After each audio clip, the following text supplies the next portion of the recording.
Fuck that house now. I'm back. To the top, I'ma make it. Niggas just can't take it. To the top, I'ma make it. To the top, I'ma make it. To the top, I'ma make it. To the top, I'ma make it.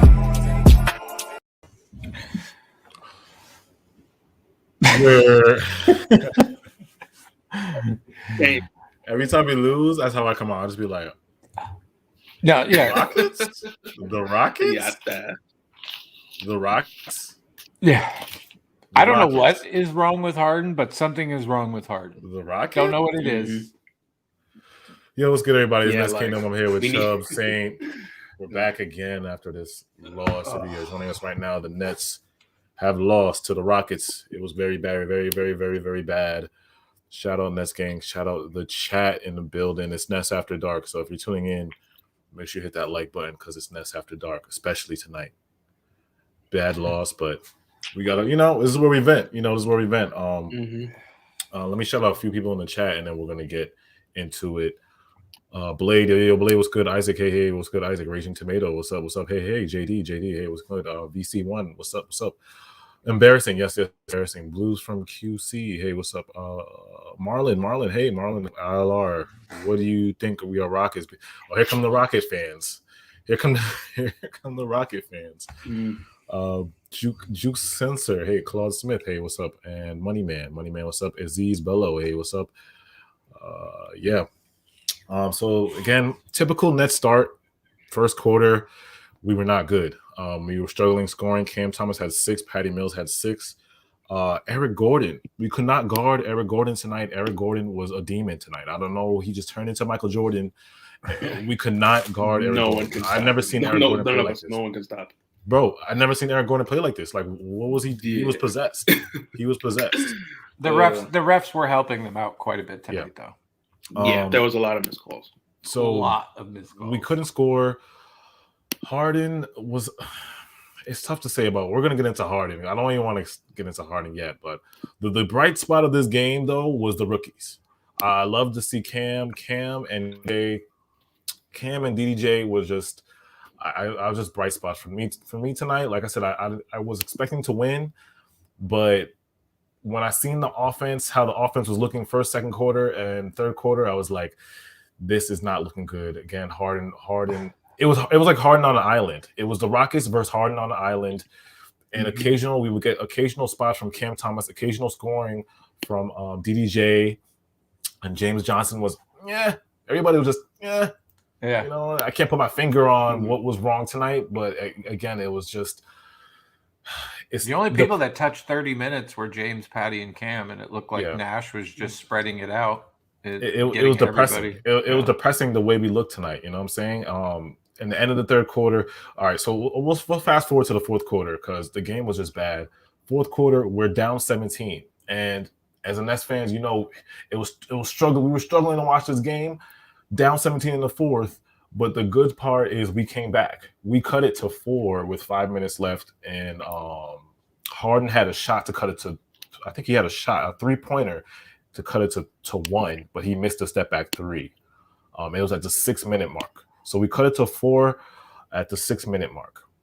We started the fourth quarter with Harden, Cam Thomas, DDJ, Paul Millsap, and Patty Mills. I thought that was the best offensive lineup so far because everything Nash was throwing in there was not working. Claxton and Bembry really couldn't score like that. So that lineup I thought was the best offensive line. What do you guys think about that fourth quarter lineup? Harden, Cam Thomas, DDJ, Paul Millsap, and Patty Mills. He stuck with that lineup the whole fourth quarter. I don't even think it mattered. I don't even like you're explaining that, saying like you're basically saying that was the best trash-looking lineup of all the trash lineups of the game. That's what you're saying. That's the best lineup to score because we could not score the whole night. But that's the best lineup we literally had. Two rookies, Paul Millsap and James Harden, to keep up with this Rockets team, and they were missing guys too, which is embarrassing. The Rockets were missing. I don't even know.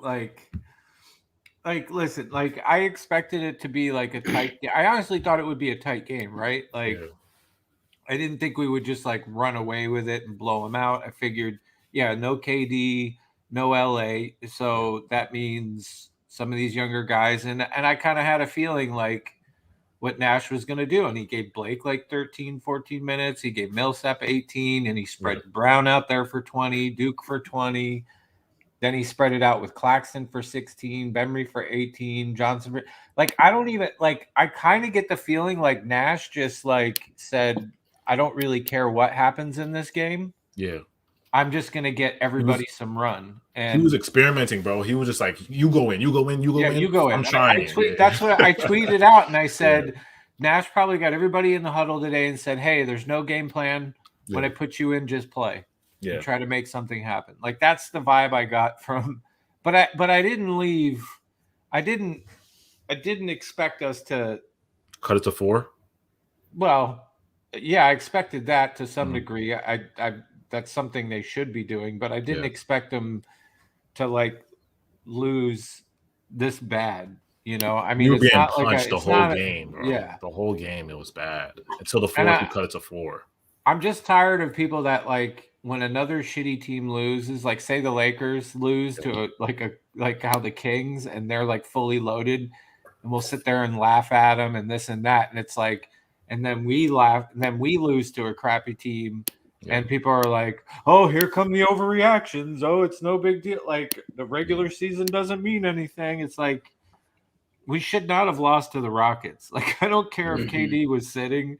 I don't care if LA's sitting or Kyrie's laying on his couch. Like we should have beaten. I thought this team was good enough because Harden's a big part of this. Like all I'll just say is that like if Harden is going to play, you can't have a 4 for 16 shooting night and have 8 turnovers. Like pick one. Which one do you want to give up?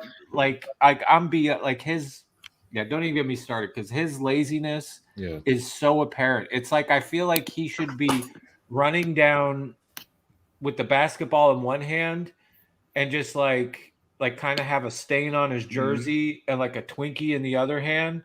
And then like I would feel okay with like how he gives up the ball so easy. Like I would feel okay if like he just had stains and his shirt was untucked and he's all Saint said pick one. That's crazy. Yeah, pick one. Like either have a good shooting night and give up turnovers or vice versa. But when he has a bad shooting night and turnovers, I'm sorry, dude. That like we'll get into some others later. What's funny is I put up a thing on my Instagram was like, yo, what's Harden's stat line tonight? And somebody really said 8 turnovers, and I was like, yo, I told him in the comments, I was like, yo, get the fuck out of here. He really had 8 turnovers. Yes. And he really got 8 turnovers. Oh man. Yeah, it was bad, dude. He's not getting no 8 turnovers, and he really got 8 turnovers. I was like, wow. And you know what's crazy? Be an easy pack. Nah, you know what's crazy? Every time we made a run, Harden either turned it over or did a crazy ass shot and just rushed it without even taking his time. That was the whole game. It wasn't even like in that especially in that 4th quarter, but it was just throughout the whole game. Yeah. Every time we made multiple 10-0 runs, 9-0 runs, 12. We went 13-4 run, and Harden either turned it over or rushed the shot clock, didn't take his time, and forced up a shot. And the time, he didn't go back to what, like, because there was a few times that the other players got the game back close.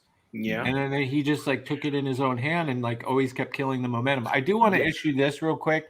Real Royal, it's about time you come up onto the stream and talk because there's seriously something wrong with Harden. Okay, when he goes 4 for 16, we're going light on 8 Harden. Turnovers. Yeah, we're going light because we may cook up later. But crazy on Harden right now, bro. Yeah, I'm going light on Harden right now. Turnover is such a big deal. I want to meet somebody who loves me like he loves Harden. Yeah, that's what I want. That's what I want. I'm not confident until I find that person. I swear. Make sure you guys hit that like button. If you're joining us right now, the Rockets have beaten us 114-104. We had no KD, no LaMarcus tonight. It was basically just Harden and the bench. And like Julian's gonna put in a dating app. Like, I need you to love me like Real Royal loves Harden. Exactly.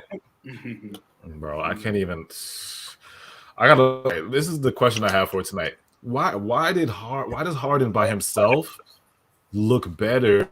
Remember when Harden was last year by himself with the bench? It looked better last year than it does this year. Than it did this year, yeah. What is up with that, bro? He's just playing worse. He's being ass right now. Is it the personnel or is it like Harden's play that's kind of it's him? It's just him. Like it's really him. You can't say it's the personnel because, bro, look at his production offensively. Yeah. Like, let's be real. Last year we had Bruce Brown running as a center, and he was still dropping 40-point triple doubles.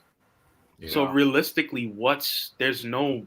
I mean, it's his hustle is still there on the grab and rebounds. He's still dishing out almost double-digit assists, and he's almost grabbing double-digit rebounds every game. So there's some part of like that he's not lazy, but something is going on with this guy when he gets the ball and he brings it up court or he goes to pass it, and it just looks like he's not even trying. Like he either owes a bookie something, like I don't know if he's got betting debts or what. He's trying to, I don't know what's going on because like his shooting is completely off and his turnovers are just, it's like right when you think he has a good game, then he just comes back with just these lazy ass turnovers. Oh, hey, shout out to Diego Quayle though, real quick.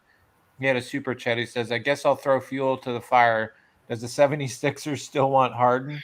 Right now, we won't go anywhere with Harden. It is sad that we can only rely on KD. Yo, Real Royal, close your ears. Go like this, Real Royal. You don't want to hear this, bro. I gotta say, it's crazy. Some of y'all are so quick to trade Harden, but are hesitant to trade Kyrie, who is very easily willing to give up basketball for nothing. Like, I gotta point that out. No disrespect to the Kyrie fans, but Kyrie will drop the Nets for something that's not even that important to the Nets. And I gotta be brutally honest. Yeah, that is true. Yeah, versus a guy that played on an injury in the playoffs to try to push us to an Eastern Conference final. Yes, y'all this is also true. Y'all are quick to trade him, but are hesitant to trade a guy that will take personal days off when the team was on a losing streak. Some of y'all need to tee the fuck up. Ooh, Chubbs. No, I'm sorry. I'm tired of the knee-jerk reactions after losses. Let's be honest. We shouldn't put too much stake in this loss. We shouldn't. It's embarrassing, but we shouldn't have lost, but it shouldn't be. Yeah, I get what you. I agree. But the fact we say in trade Harden, when last year he could have easily sat out, but decided to risk his health to try and bring us a championship. Y'all want to trade him so quickly, but y'all are very hesitant to trade Kyrie when he'll very easily drop this team like a hot potato. Like, it's not even funny. I agree. I think I brought that up when early on when people were, it's like, hey, did you guys forget this guy played injured for us? Like, you saw what he did last year. I'm just saying something's going wrong with him. I'm not saying abandon Harden because that's just silly, because if you just abandon Harden, then we gave up all our picks and players for nothing, and unless you're willing to trade them somewhere and get something significant back. But the numbers look good though, but it's just his play is just not there. The efficiency the numbers he has these odd numbers because it's like, yes, 11 rebounds looks great, 8 assists looks great, but 4 for 16 field goal, 3 for 12 from 3-point, and 8 turnovers does not look good. It just So Ramonte Harris, stop saying there's something wrong with him. Dude is healthy.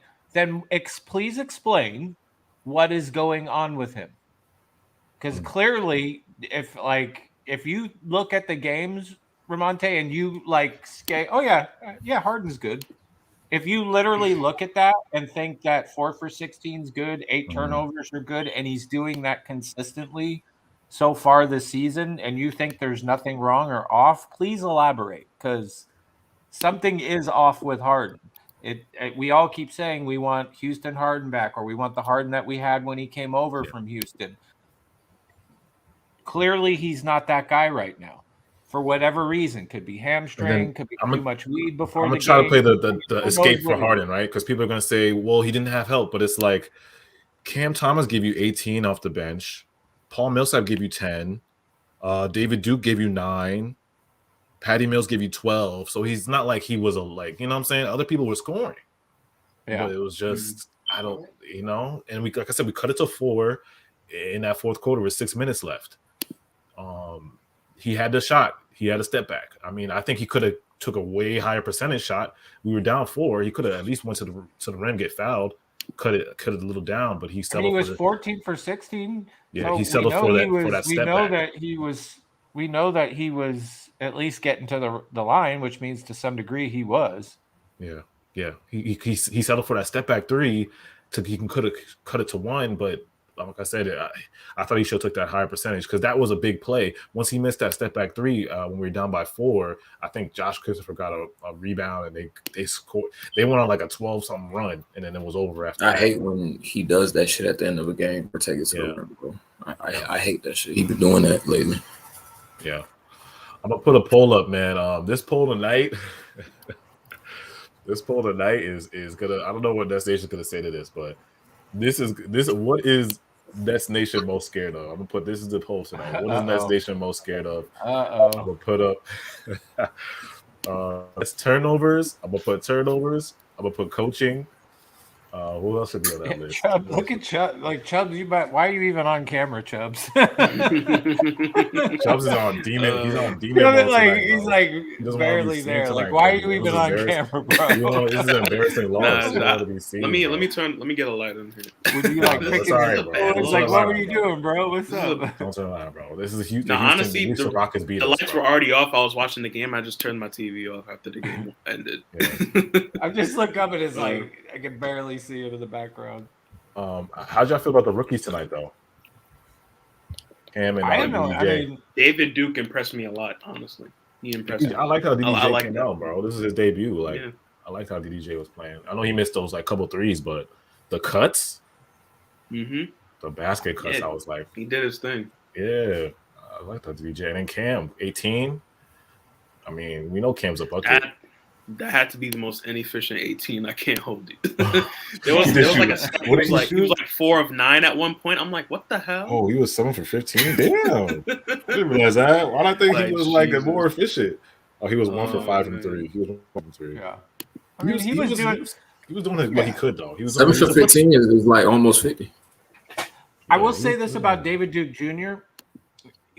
I don't think he's fully ready to get let loose every game type thing, but the intensity, the game is there, and I can see the defense. I really like the way his defense is definitely on the perimeter. He does have an opportunity to perfect that shot.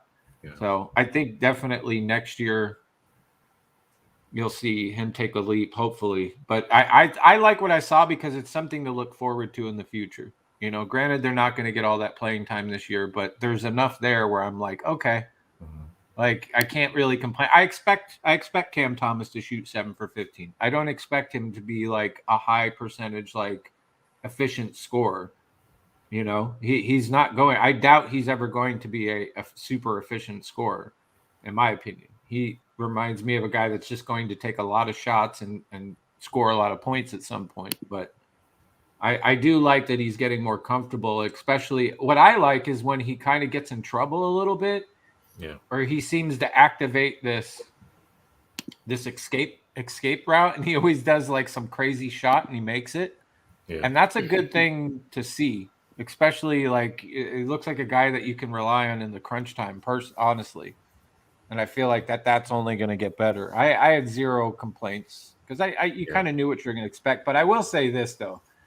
I'm still not I know this is Claxton's second game back, but is it me or does that dude look like he has done zero work on his game at all during the offseason? Done nothing to improve. I mean, yeah, it was 2 for 3 from free throws, but those are ugly. Man, free throws, bro. Game.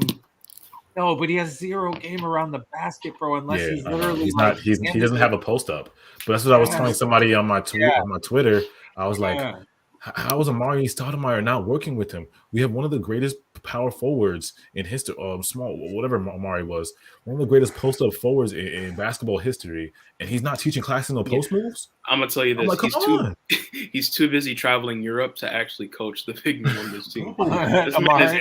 He is everywhere but a Nets training facility, bro. You guys remember how many post moves Amari had? Do you remember Amari in the post? It's like, bro, What are you teaching Claxton?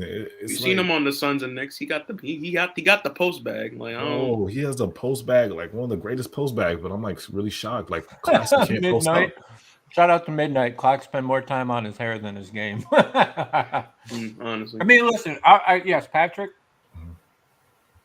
I can't take away his defending and his perimeter defense and his ability to grab some rebounds, but it's very painful to watch him on offense. I guess I should clarify the best way to say it. Like, it's really, if a team plays zone, it's over for Claxton because there's no pick and roll.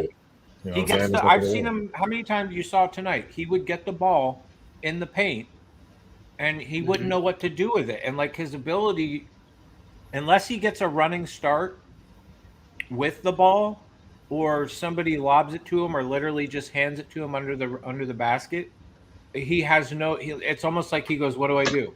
Like that's just how I saw that tonight.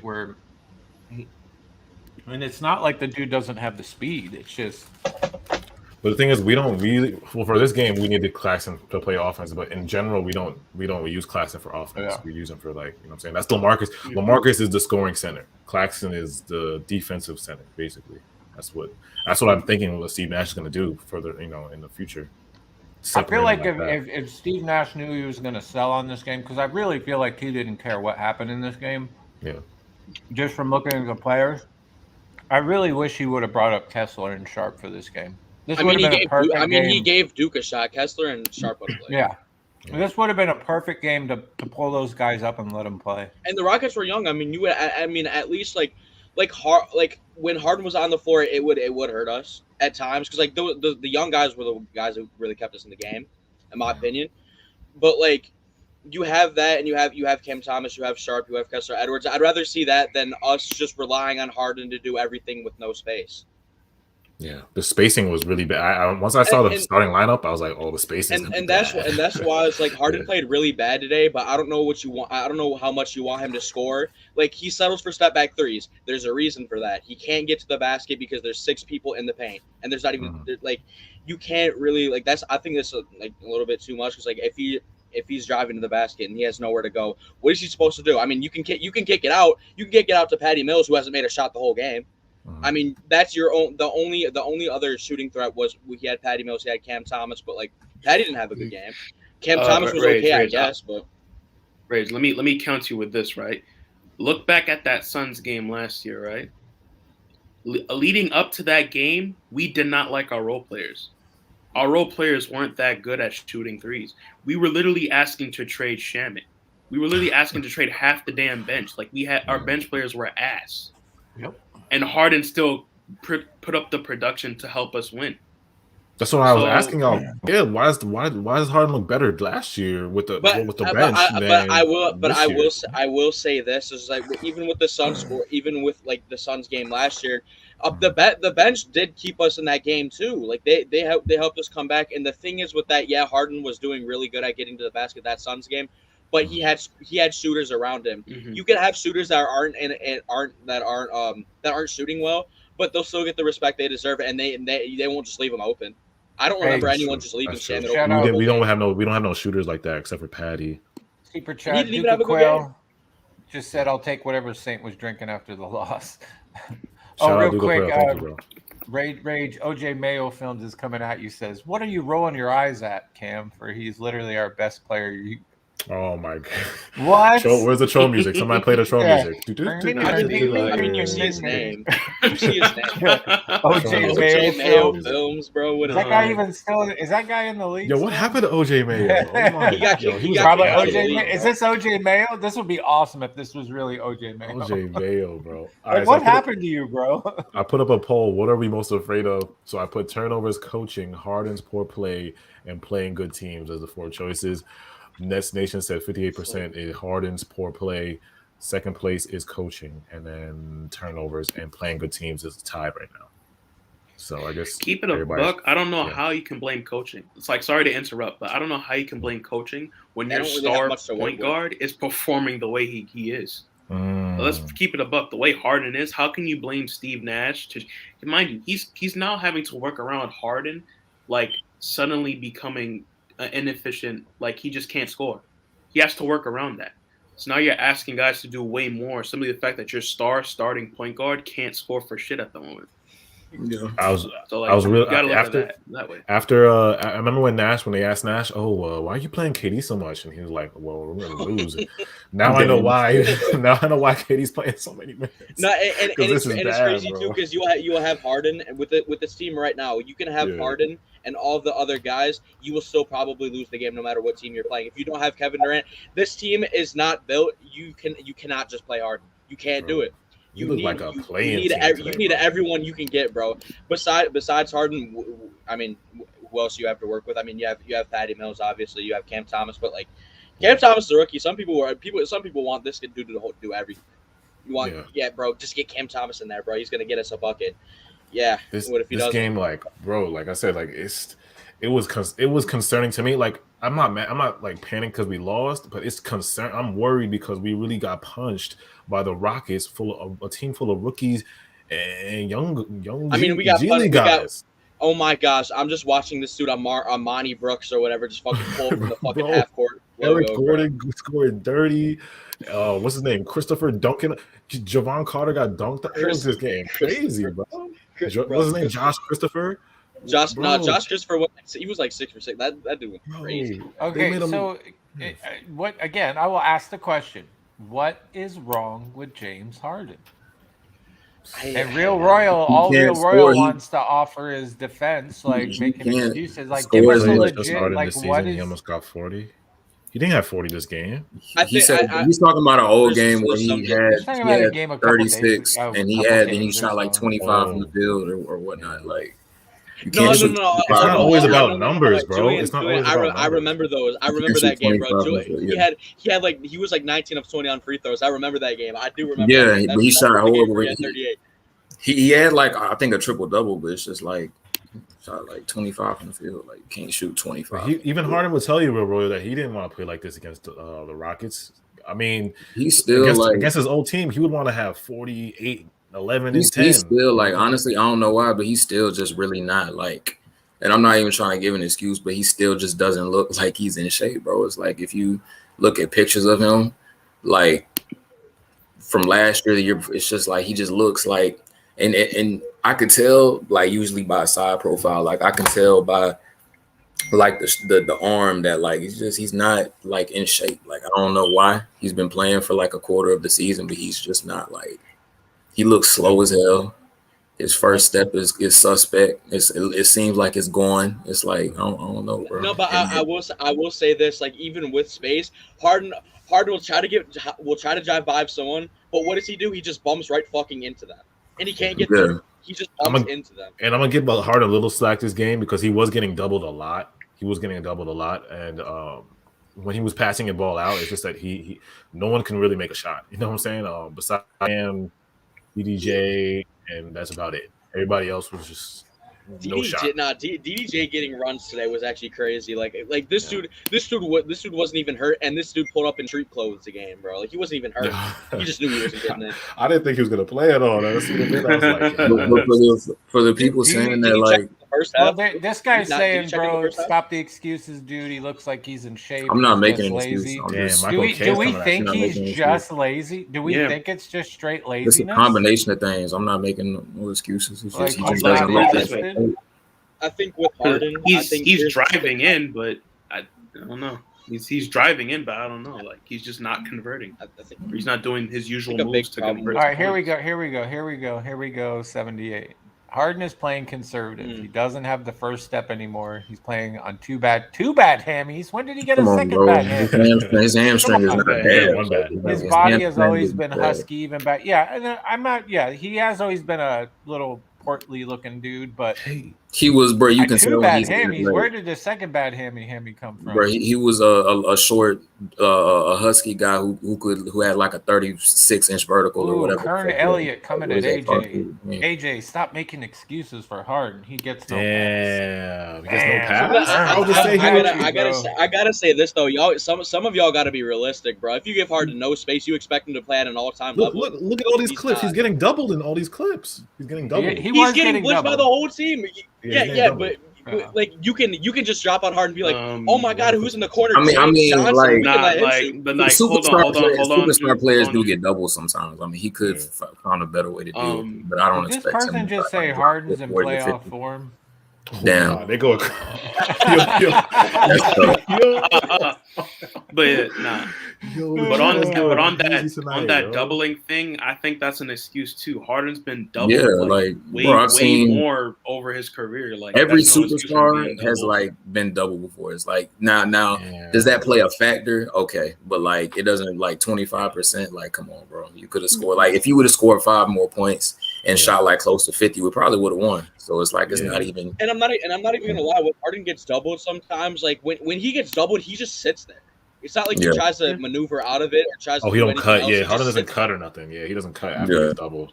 Like you know when KD gets doubled, like he'll reposition, like he'll like reset in the post or he'll cut. He'll literally maneuver himself around the defenders. He'll literally he'll do some type of movement to get himself open again.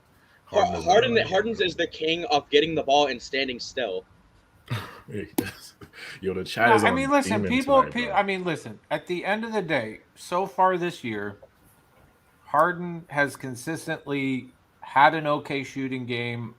He'll have a couple games here and there where his shooting is on, but consistently through the beginning of the season, because like people are getting all butthurt, give him a break, this and that. But you cannot deny, and somebody while we're sitting here, look up where he ranks in turnovers.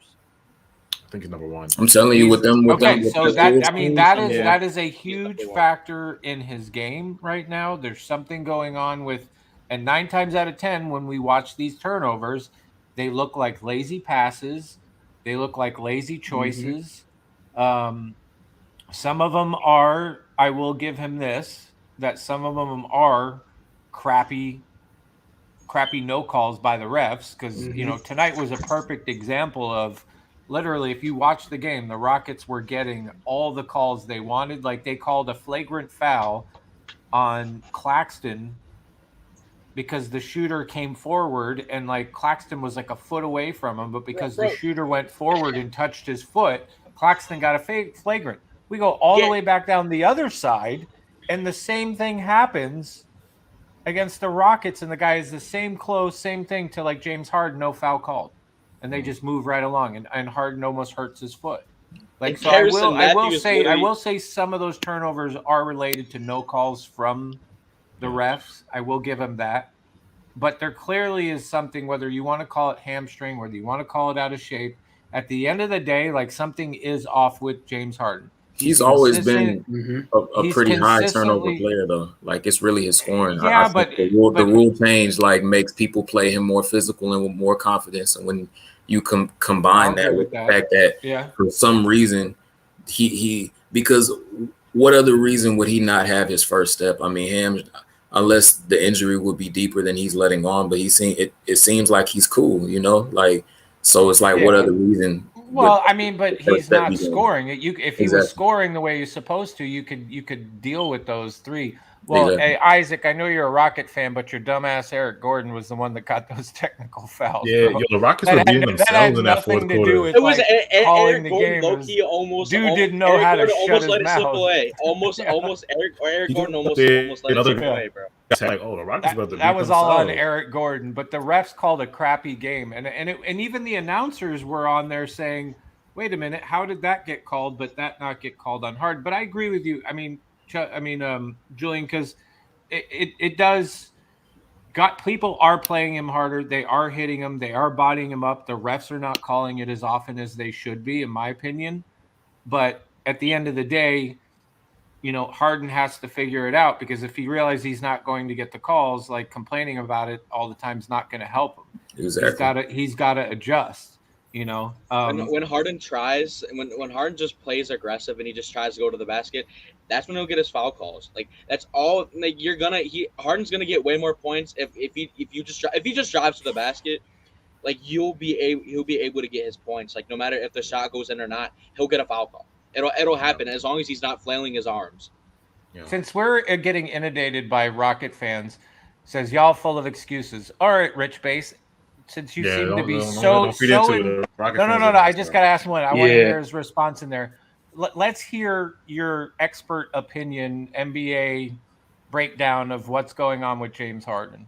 And it's just, if it's no excuses and this is an opinion show and you discuss these things about something's clearly wrong with him, let's hear your witty take on why James Harden is the way he is.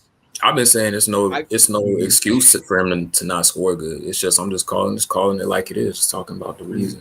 And some of y'all Rockets I got a fans, question. hold on, Ray. Some of y'all Rockets fans saying y'all know Harden, he's gonna choke in the playoffs. Let me briefly remind you. Last year Harden averaged 27 and 11 on 50, 40, 90. That was last year versus the Celtics in the playoffs before he got injured. Just to let y'all know, since y'all just love to forget certain shit. Go ahead. Yeah. And people got to remember this. So Harden he went 4 for 16 today. 12 of those shots were 3-pointers. He shot 3 for 12 from 3-pointers. Harden loves to settle on that step back 3. But I'll ask you guys this: why do you think Harden settles for step back 3 so much? Because he's not confident finishing. He can't get to the rim. Can't get to the rim. He can't beat his and man. why can't he get to the rim? I think there's 2 factors. I think him not being able to get past his defender sometimes hurts him a lot because when he just bumps into people. But you gotta put in this. The whole team is gonna drop on him because if you have David Duke. That's a fact. He made a couple shots, but you got to think about this. DeAndre Bembry is not shooting the ball. James Johnson is not shooting the ball. You had a total of 3 people who can actually shoot okay. Cam Thomas, Patty Mills, again, who had a bad game, and James Harden. Who else could shoot the ball? Nobody. But let me ask you this. Jay Hollywood, shout out Jay Hollywood, said, stop letting Harden play point and we'll be a better team. That makes no sense. Well, hear me out. If we literally had a legit point guard, we don't have another maybe we could have that discussion. Even if you realize Harden's our main playmaker, it doesn't matter if he's scoring. Some of y'all need to use y'all. I'm like Umar Johnson. Use y'all common sense. Use common sense. He is our main playmaker. Him being scoring guard or point guard doesn't change anything. Yeah, he doesn't. Actually, the only guy who can actually run point guard is KD. KD's like the only other guy that can actually run the point guard. And KD has never been like. Chubbs, are you wearing a karate? I think Chubbs is wearing a karate gi, man. He's about to fuck some shit up, dude. I don't know. I think Harden, like, sometimes I think people ask a little too much. Like I think a lot of factors put in. Like, he's not gonna play well if you don't give him space. It's not gonna happen. You're never going to, like, you can say I said he didn't have much help in Houston in terms of them being able to get buckets, but they sure as hell could shoot the 3-pointer and they gave him space. Yeah. The most space. If you're joining us right now, the Houston Rockets have beaten us 114 to 104. Again, if you guys are going to probably check on Undisputed ESPN, maybe the story probably will be about Harden. But like Ray said, there are other factors in the game that people got to remember. Harden was getting doubled. We didn't have offense. KD and LaMarcus didn't play. A whole bunch of factors. Harden didn't play well, but we got to remember he didn't really have shooters around him to help him on offense either. So it was a mixture of both. I'm not gonna.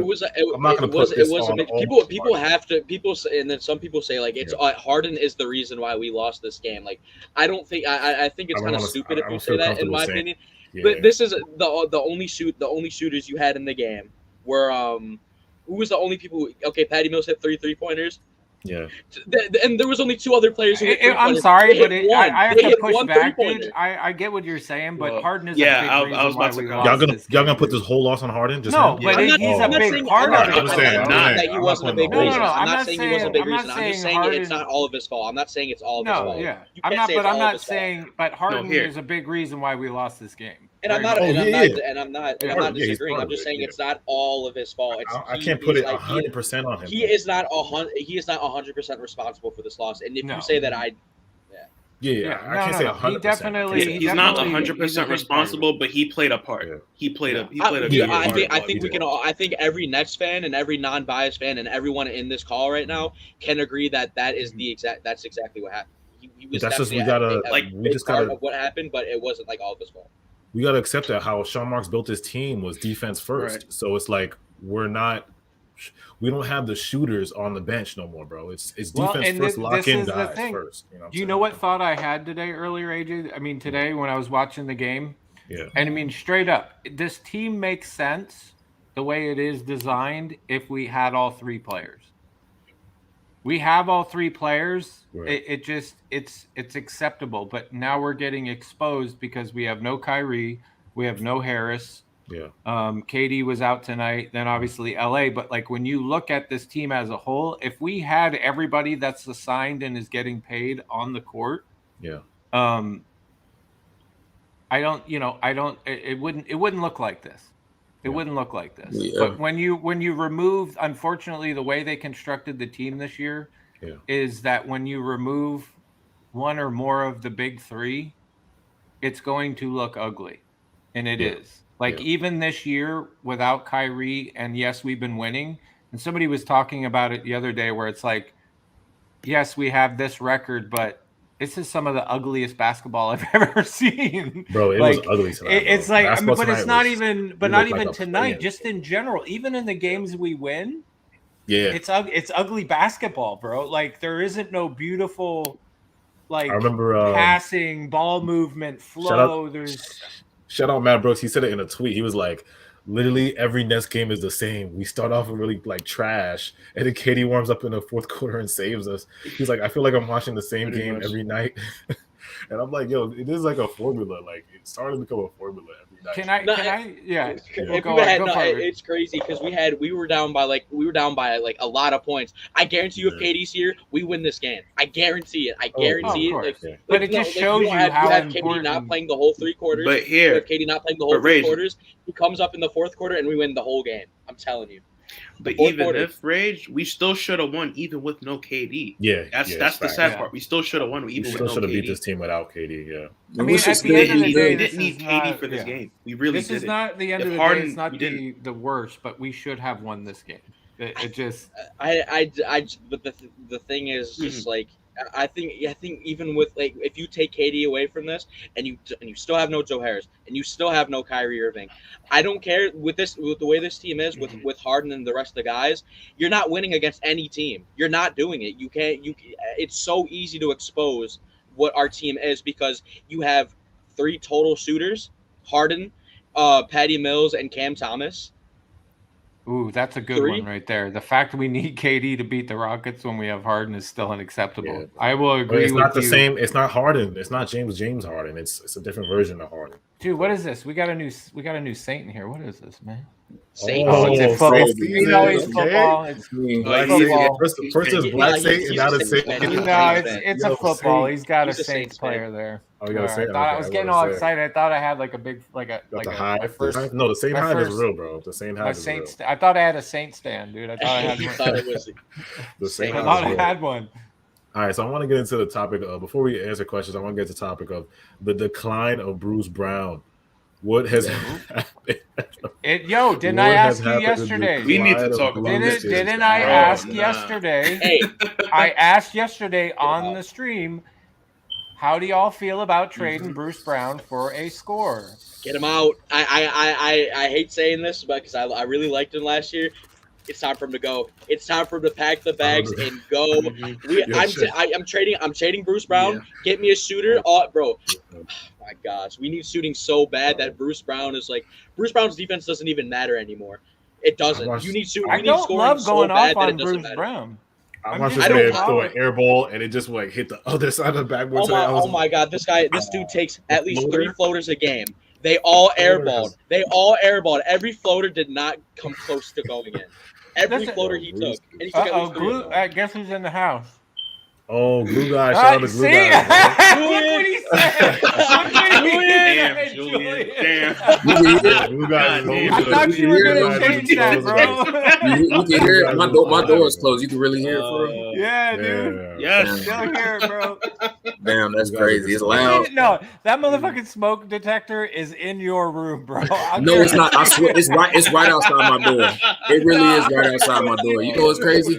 Remember when we came in here before the stream started, and y'all was like, we was trying to figure out who it was. I swear I could not hear it, And then sometime during the stream, I heard it, and like now I can't like unhear it. This is Julian. The smoke detector is right here. He's like, I can't it's hear right. It really is right outside my door. I swear. I can't hear it. No, the glue guys. Yeah, with Bruce, it's like, bro. Sometimes when Nash puts him in, I'm like, don't do it. Like it's just, and I was don't do Bruce's defense is amazing, but it's like now that we have all these defenders, it's starting to feel like we don't even need Bruce no more, bro. And I saw DDJ was more effective than Bruce tonight, and he's a rookie. Oh my god! I never thought at the beginning of the season that a guy that we signed that went undrafted would have more of an impact than Bruce Brown, the guy who we just re-signed, and everyone was like, re-sign Bruce Brown, re-sign Bruce Brown. Well, that's why so somebody said earlier, I just like Saint likes going on. No, listen, I'm going to say things a lot of times that are not the popular things to say, but sometimes there are truth in it, and I feel it deserves a discussion. When you have somebody like Bembry, like imagine again, if all the team was here, Kyrie and everybody, like Bruce Brown and Bembry would be redundant and somebody would disappear. Right? Like you're not like neither of these guys are going to get a whole bunch of play if we had a full squad, if you have both of them. So I get what Bruce did for us last year, totally respect it. But at the same time, his Bruce Brown's no trade clause goes away after January 15th. So there's that. Oh, I didn't know that. Okay. That's the stuff that I found. That's what people have been telling me. It goes away January 15th. So I'm just saying at the very moment, with the loss of Kyrie, and then if we sit somebody else, and obviously no Joe Harris, we need another scorer. We do, because at best, Patty Mills is going to be inconsistent. I'm not saying Patty Mills is trash when I say this, but Patty's going to have games where he's not fully consistent, and in the last couple of games have been spotty shooting games for Patty. And we need scoring sometimes. We're missing Joe Harris. Cam is going to be Cam. Right? You don't know how much time he's going to get, right? And tonight, he had 18 points, but it took put it up shots. 14. Yeah, we needed that because we didn't have. I'm sure there is a shooter out there somewhere in the range of like $4 to $5 million that is a decent shooter that's available. That maybe that's time to move on, because at the end of the year, you really think they're going to keep both Bruce and Bembry? I know the Nets love him. Bruce Brown is constantly, doing events with Joe Tsai and the Nets organization, and I don't know if that keeps him from getting traded. I just brought it up, and it just, after you've been watching Bembry, Brown kind of seems like a what's the word? He lost. He doesn't seem like his place is on. Like he seems lost because, like I said, last year he was our defensive guy. Like he had the niche. He was the defense. But now that our team is defensively like good, what are we, top 3? We're number 3 in defense. Whatever. We're number 3 in defense. We're number 3. Like I said, number 3. Like the team is like I think we're number 3 now. We are holy crap! You know what's crazy? Yeah, like the preseason, we were saying where our defense was going to rank. We were talking about top 15. I was like at most top 20. Like Jesus Christ. And somebody brought it up earlier too. Like I believe Blake Griffin and Millsap are going to fall into the same category, because when I saw them sign Bembry, and then people told me how he played, and then I saw him take Millsap and you put it with Blake Griffin, I'm kind of like, that gives us. Nobody has to get tired or get injured. We don't have to run them the whole game. But, after the season, they both look redundant. And we have needs now that people are missing and injured. I think it would be foolish not to possibly try to move one or two of these guys for stuff we actually need that's going to help us. Because it does look ugly. At the end of the day, I don't, unless if everybody's healthy, big three's on the thing, then you can bring in your second unit of Patty, LA, and all these people, or Claxton. I mean, it looks different, but at the current moment, we need a little bit more if we're going to be effective. Yeah, we need more scoring. And whenever I see Bruce out there, it's just he doesn't look like he doesn't look like he's. Oh man, it just looks out of place. He just looks out of place now. And then sometimes when he does cut, like, because we all know Bruce was a really good cutter, good cutter. He'd have those good cuts. Anytime he gets the ball on a cut, it's like he gets scared and misses the layup. He takes a floater and misses. Mm-hmm. And the thing, and I also say this, like games like these make me realize, like, bro, man, I miss Jeff Green, bro. Oh my goodness, Jeff Green. Like you need games like these. Jeff Green is just so needed. Like at first when we signed Millsap, I thought people were like, and including me, I was like, maybe Millsap is an upgrade over Jeff Green. Wrong. Definitely not. Ask y'all questions though, y'all. If you guys have any questions, do we want to take any calls tonight? I forgot to ask you that. Oh, did somebody hit you up? Yeah, somebody hit me up on Twitter. Oh yeah. No. Okay, all right. Yeah, you can bring them up. All right. Let me check the poll real quick. So if you come up here, big fan Breezy, when you come up here, just keep it chill and clean. I'm gonna send you the link now. I'm gonna end the poll, y'all. So the poll ended up with 58% said Harden's poor play is what Nets fans are most afraid of. Second place is coaching, and third is turnovers. Last place is playing good teams. I don't listen. If you had asked me to bring JJ Redick from 4 or 5 years ago, I would say yes. But the JJ Redick now, no. I'm not gonna lie to you. Especially with his recent in case you guys didn't know, if you guys didn't know, JJ Redick is retired. He is retired, so he cannot play. He can barely run. And he's had heel injuries, so let's not.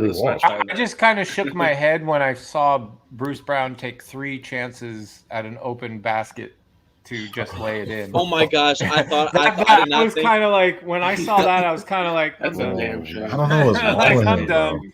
I thought he was about to miss. Like I thought that possession was just going to turn into no points, and Bruce Brown just taking 3 shots and them all miss everything. No, he lost his role, man.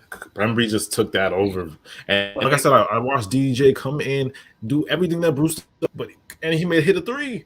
So it's like he does everything that Bruce does, and just I don't know, man. Bruce, I don't know what to say about Bruce, man. Low key, he got figured out. Let's keep it. He low key got figured out. Let's be honest. Yeah, man. Somebody said I feel like Millsap is the only guy who has gotten offensive rebound. Yeah, Millsap is that rebound. He's on the boards. Somebody said that Hammy is not 100%. Chill. We talked about Harden. Harden said that. Harden said he was. He said he's 100%, bro. Harden said he's fine. 100%. He's 100%. He said it doesn't even bother him. Yeah. While we wait for this guy to come up, you guys just ask y'all questions. Put in the chat, and we'll answer any questions y'all have for the chat. Oh, here he is. Oh, he's here? Let's see how this goes. Let's see how this goes. Yo. What's up? Look at that. Before I say anything, look how many letters are in there, bro. It doesn't even show the whole name. With the Brooklyn Nets. What's up, Big Crazy? Hey, what's up, bro? What should we call you, man? Big fan Breezy with the Brooklyn Net vlog, man. little bit of advertising going on. No, look, man, we on the same team. I chime into you guys, and I like y'all panel, man. But y'all throwing a lot of ideas around, man. How you feeling about you? How you feeling tonight, bro? Well, I want to contribute. I don't know if y'all said this before I jumped in, but I always contribute the team who got the rest, the stronger team, regardless of who got the better record. So, we doing a back-to-back. I feel like all back-to-back games are tough. You know what I'm saying? So I kind of gave Houston the advantage tonight because of that, unless they coming off a back-to-back, which I don't know. I don't think they are. But you guys said a lot, man. I kind of wanted to piggyback off of which I was going to say. But to add to Harden, I feel like I think he got to change his role. I think we got to get another guy to bring the ball up to take strain off of his hamstring, and defenders are attacking him because the offense is attacking through Harden because they feel like he weak because of his hamstring. They taking advantage of the fact that, in my opinion, like he's still rehabilitating, and I just think that Harden needs to change his role from a penetrate dish guy and facilitator for everybody, and somebody needs to help him facilitate. Like he's and I'm gonna say this, and I want to hear what y'all feel about it. He's 4th in 3-pointers all time at 2,500, right? So I feel like we could utilize that by not making him be the guy to find the guy all the time. Let him get in the corner, let him find his spot. and let's try to find Harden instead of always having Harden find somebody. You know, that's a perfect point. Only this could play into the how many times have I asked you, hey, what kind of offense do we run? And we came up with the Harden, right? Now that I agree with you 100%, but there is zero ball movement on this team. It's like if the ball is not in KD's hand or Harden's hand, it's guys are just like looking around, either waiting for a double team or just standing around. And it's like, and even the picks that people try to set, they either set them way too far away, so it's not even effective. Like, that's one thing I noticed about Claxton.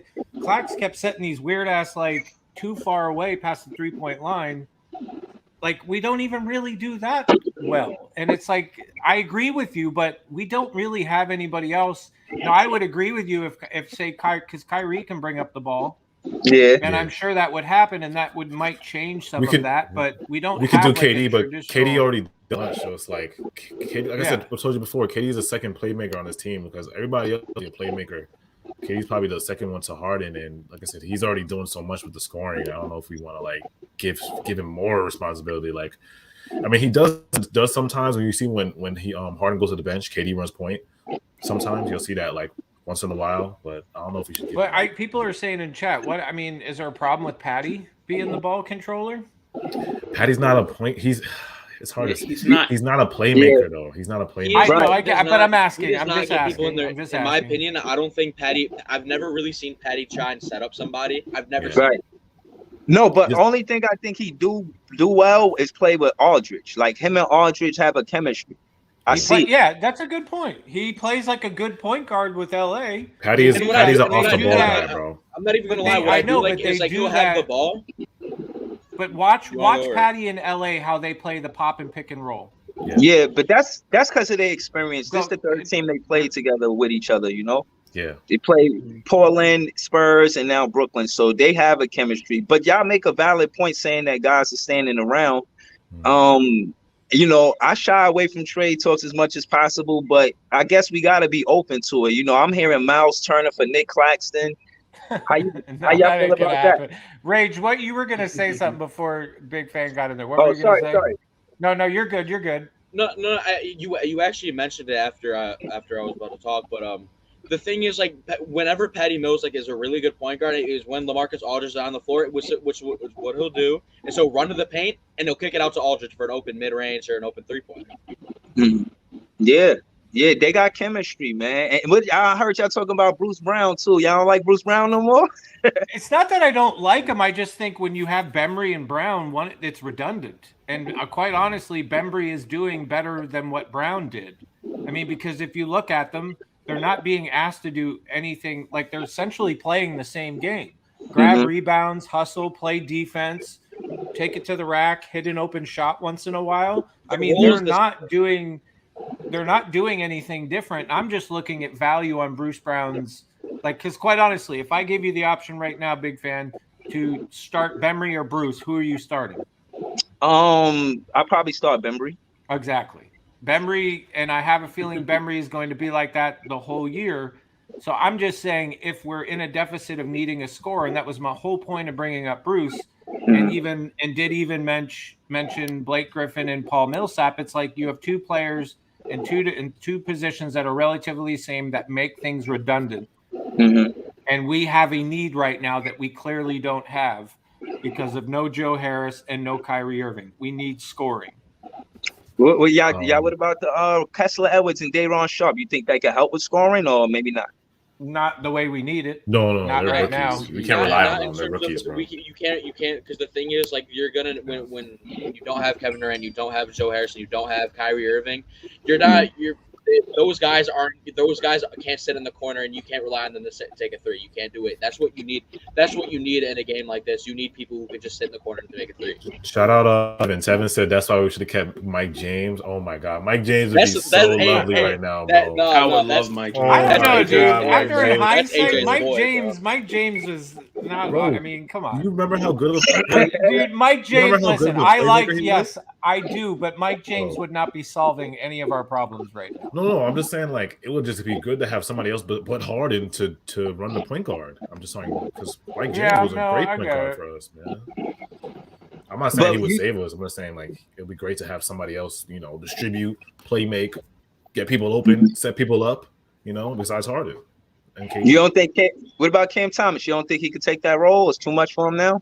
No, I think he's a scorer. I don't think he's a playmaker. He's like I said, he's a rookie, man. He's just trying to get too young. He's too young, man. He's just trying to get adjusted. He's too young, and he was like even in college and high school. Cam Thomas has never been a playmaker ever. Shout out the glue guys. The glue guy said the jig is up on Bruce's floater. He lost faith in it at his deep sadness. Yeah, man. He got figured out. I got one question. Do you think Bembry taking kind of over his role really derailed his confidence? I think so. I think Nash not starting him in the beginning of the season when we were all asking, right? Because remember this, before we knew what Bembry was going to bring, who were we all asking for? Bruce Brown. Bruce didn't start. Then he started. Things got a little bit better, but then all of a sudden Bembry came on, and everybody's like, "Whoa!" And that's why I brought up the Bruce Brown trade. Like, he's redundant, and Bembry is doing much better than Bruce. I just want to say this about Bruce Brown. I seen a YouTuber like you guys. He did a next YouTube on Bruce Brown, basically saying that Bruce Brown and Bembry together.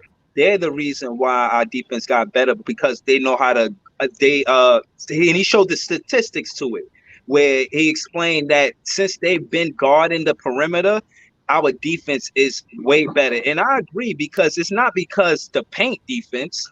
It's the perimeter defense. And where does it come from? In my opinion, we got 4 players that's we got Bembry, Bruce Brown, Nick Claxton. I like to throw Nick Claxton in there because I think his perimeter defense is good, not necessarily in the paint. You know what I mean? I'd like to know how many minutes though because they really haven't played a ton of minutes together though. You talking about Bruce and Bembry? Yeah. Yeah. He doesn't. I get what you're saying though. I hear what you're saying. But I gotta say this though. If you put them on the court at the same time, I'm sorry to say, but your 3-point percentage is going down. You're losing a lot of scoring. And I can understand bringing him, And then sometimes I'm like, yo, we have the top 3 defense, but sometimes I missed last year where we were the 20th. We were like the 20-some. We were like the 23rd defense, and we were the number 1 scoring team. And it shows you how much like having scoring matters. Like you could have a really good defense, but it doesn't matter if you can't shoot the ball and you're not scoring the ball. It totally derails it. Mm-hmm. My only point of keeping Bruce Brown and Bembry is if you're trying you're up by 2 and you're trying to keep the other team defensively. Bringing them both in. You didn't have to say Chris Yoza, brothers. Yeah, I know. But that's the only way I can see bringing them in. That's how desperate we get. Yo, thank you, chat, for supporting Mike James. They said Mike James over Javon. Facts. Mike James. Oh, hell yeah. I'll take Mike James. But I will agree with you on that. Yeah, but it doesn't take Albert Einstein to figure that out. Yo, Javon got to do better, bro. Javon Carter's got to go. Please just kick him off the team. He's just sitting there and being bald, bro. It's not even funny. He just sits there and be bald. Dude, he's like 24. He's like 25, 26, bro. Like, what are you doing with the bro? He's had that bald head ever since college. After Javon got dunked on today, Steve Nash was like, "You're done." Yeah, he was like, "You're done up, Javon."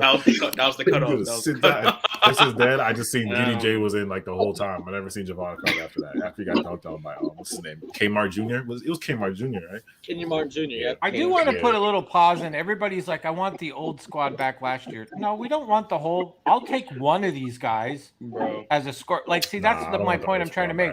Like, if you had, I'm just saying, if you could have, say, Shamet over Bruce Brown right now, you'd be happy. Hell yeah, Shamet over. That's my point. Like, having somebody, at least one scorer that wouldn't cost you a ton of money right now in place of Javon Carter, Bruce Brown, whoever, to like help balance it out. But AJ, let me quick ask you. I've had 2 people reach out. I don't know if you want to do questions, but I've had 2 people reach out other than Big Fan here about we'll just bring them up. Thank you, bro. Thank you, Big Fan. I appreciate you coming up, bro. Yo, I'm gonna watch it now. All right, man. You got anything else you want to say real quick before you go? Man, I enjoy it, man. Hopefully I can come back soon. All right, brother. All right, bro. Salute. Safety, bro. All right. All right. Well, I get that. AJ sick of the Bruce and Clax hate. I'm not sick of it. No, the Clax hate is like Clax. You can't really say Bruce though because AJ brought up Bruce being terrible. Yeah, I'm a Clax. I'm gonna tell y'all I'm a Clax fan, man. Clax. Y'all know how I feel about Clax, man. Like, yeah. But It's just a shame he ain't gonna be on the Nets. It's unfortunate because like I love his defense and rebounding, but it's just like, man, I watch him go on offense. I'm like, this guy has to be top 5 in the worst finishing for a center. I don't know why Amari is not doing it. So bad. Amari got to teach him something, bro. It's been 3 years. Like, come on, Amari. I'm not gonna lie. I've never seen Claxton back someone down and just hit him with a fucking post up. I've never seen it. Like, you could do a one sky hook something, bro. Why do you think I asked that question, dude? Is that on Claxton or is that on the coaching? But that's is that development? Claxton. I mean, think about it. If you're in the off season, you had the Nets go to you and say, "We want you to go participate over here." Yeah. And you were like, no, me and my team think we're better over here. Well, over here, you weren't doing anything. You were just taking photos of looked like you were working out, but you really didn't do anything with the game. Saying he had his shirt off and everything, bro. He would look like he was. I don't know what happened with that situation. Yeah, yeah. I'm just saying, Clax relies heavily on his perimeter defense.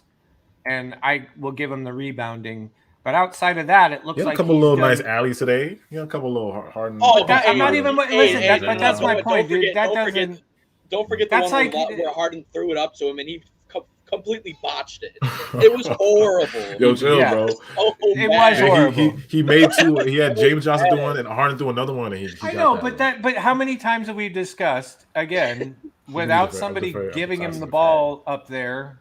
He can't do it. I'm just saying, would it kill the guy to actually work on the rest of his game? Work on your free throws, work on your game around the basket. Don't look like you're a high school player who doesn't know what to do. Like you're the freshman on the JV team. Like that's what he looks like when he gets the ball down there and he doesn't know what to do with. He's got to work on his game. He's got to work on his game. No, Claxton. No. Whenever Claxton gets the ball in the post or in the paint or whatever, if he ever tries to take a layup, he's forcing it. He's forcing the layup and he's just throwing it up. Welcome, Duke of Quails. Good, bro. What's going on, man? What's going on, family? What's up? Nets Nation, what's up, man? Nets Nation, man. How you feeling, bro? I don't know if you guys mentioned it, but the merch is looking beautiful. The merch is looking beautiful. Thank you. Pop, show it up. Show up the merch. You mean that Raves has up now? You mean merch that is up. right there? The merch is everybody. Here we go, right there. Check out the store. You mean that? Here we go. AJ, you did a good ass job on that website, bro. Yeah, you did though. I ain't gonna hold you. You did a good ass job. I looked at it. I was like, I know this shit gonna be ratchet, and it wasn't ratchet. He did literally, dude. I was Literally in the stream. We were in the stream, and he's like, "How's that website?" And I'm like, "He's like, it's not ratchet, right? No, it's good. No, I'm gonna check this out." Literally on stream, checks it out. You thought I was gonna be like, I really thought AJ was gonna put just Claxton face right there with the crown. I was like, I know this website. Don't you say that about Claxton, bro? He literally said your shit. He's like on stream. His shit better not be ratchet. That's what he said. Yo, that's you did a good job, bro. I taught you. Duke, man, how about the game tonight, bro? How you feeling? How you feeling about the game, man? God. You know, and Saint knows me. I'm every time I'm in panic. I'm in panic with everything. He is.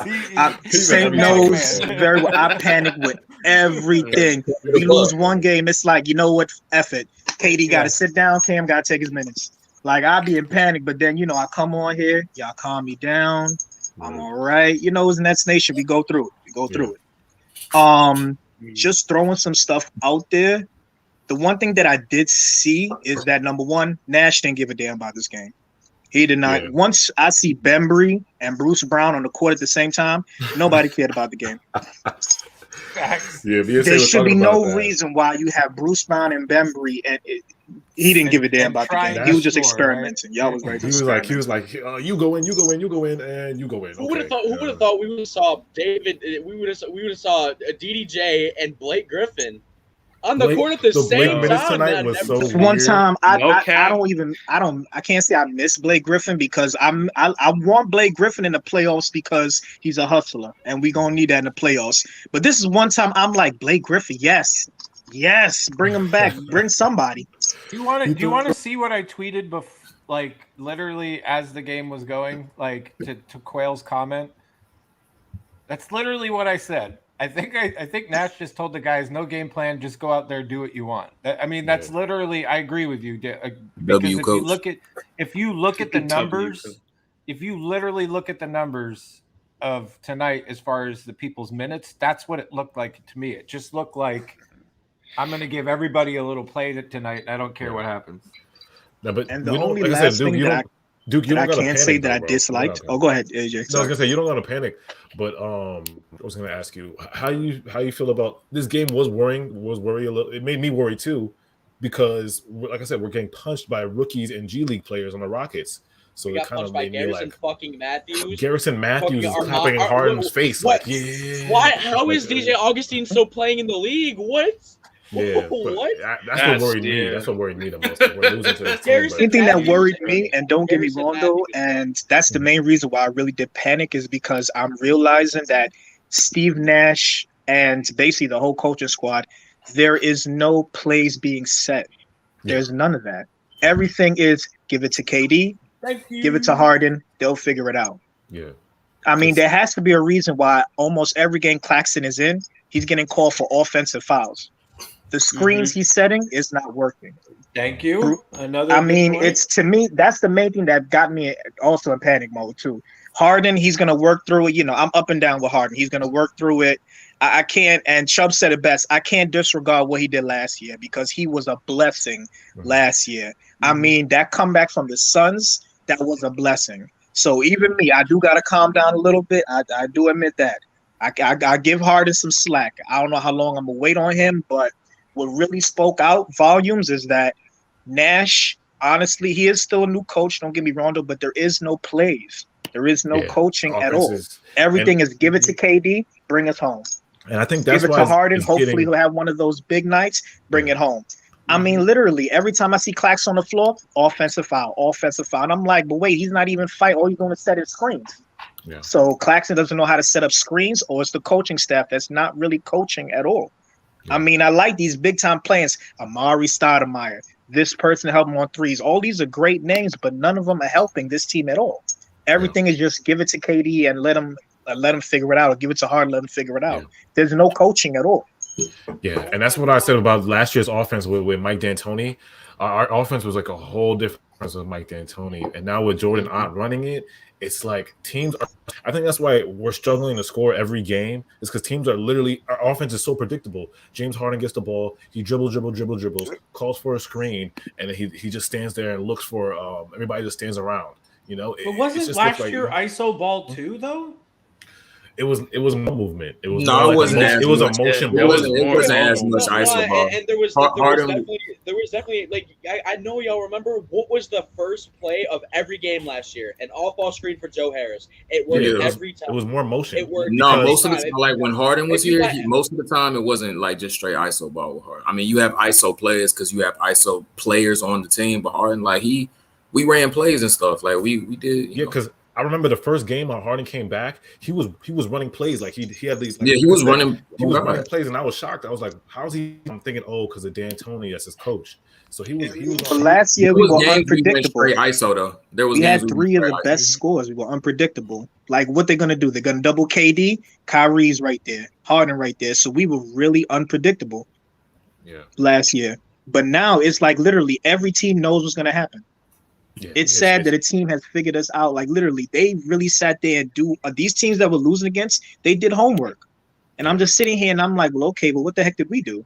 Okay, D, you got in the fourth quarter. Wow. Most of these teams are just going to zone up against us because they know the zone's going to kill us. Yeah, I mean, the Rockets went zone, I think, in that third quarter. Everybody's like, oh, they're zone. They don't really have no zone offense. So we'll just go zone on them. But KD's so good that like, even though you're not, he's a superstar, so it's like and he's 7 foot, so you can't figure him out. And Harden used to be like that too. It's like even though like It's like you can't. I'm telling you, if he gets back to that superstar level, like we'll be good. But he has to get back to the superstar level, like the consistent performance. Like. Yeah, like I said, our offense has not been good. Like, it's so predictable. It's just sickening now, bro. And Every time the crazy thing is like when you run an ISO ball and you just give the ball to Harden, all they have to do in a game like this is double Harden, and you're fucked that whole possession. That whole possession's gone if you double Harden. Yeah, like nobody's moving off the ball. There's no Patty. Like, what happened to the screens for Patty Mills? Patty Mills not getting no more double screens. No, I gotta wonder this: why there's like no point. Like I gotta see like you like at a point like if Bembry, if you want Bembry to cut right. I don't want Bembry just standing in the corner because if Harden drives and you kick it out to Bembry, you're not. They can leave you open. The other team can live with Bembry taking a shot. You can at least set a screen. You can set a screen for Bembry to roll and maybe get him open. Yeah. Nah, but hold on. We really down bad. Someone in the chat said, I'll take DJ Augustine as a point guard. That's yo, chill, bro. Chill. You don't gotta go off the ledge like that, bro. Chill, bro. Damn. Just push him off. I mean, DJ Augustine had his moment. DJ Augustine had his moments when he was all right, but chill, bro. I'm not going to take up too much time, but the last thing that I'm going to say is, how do you guys think? And there's two point guards that popped in my head.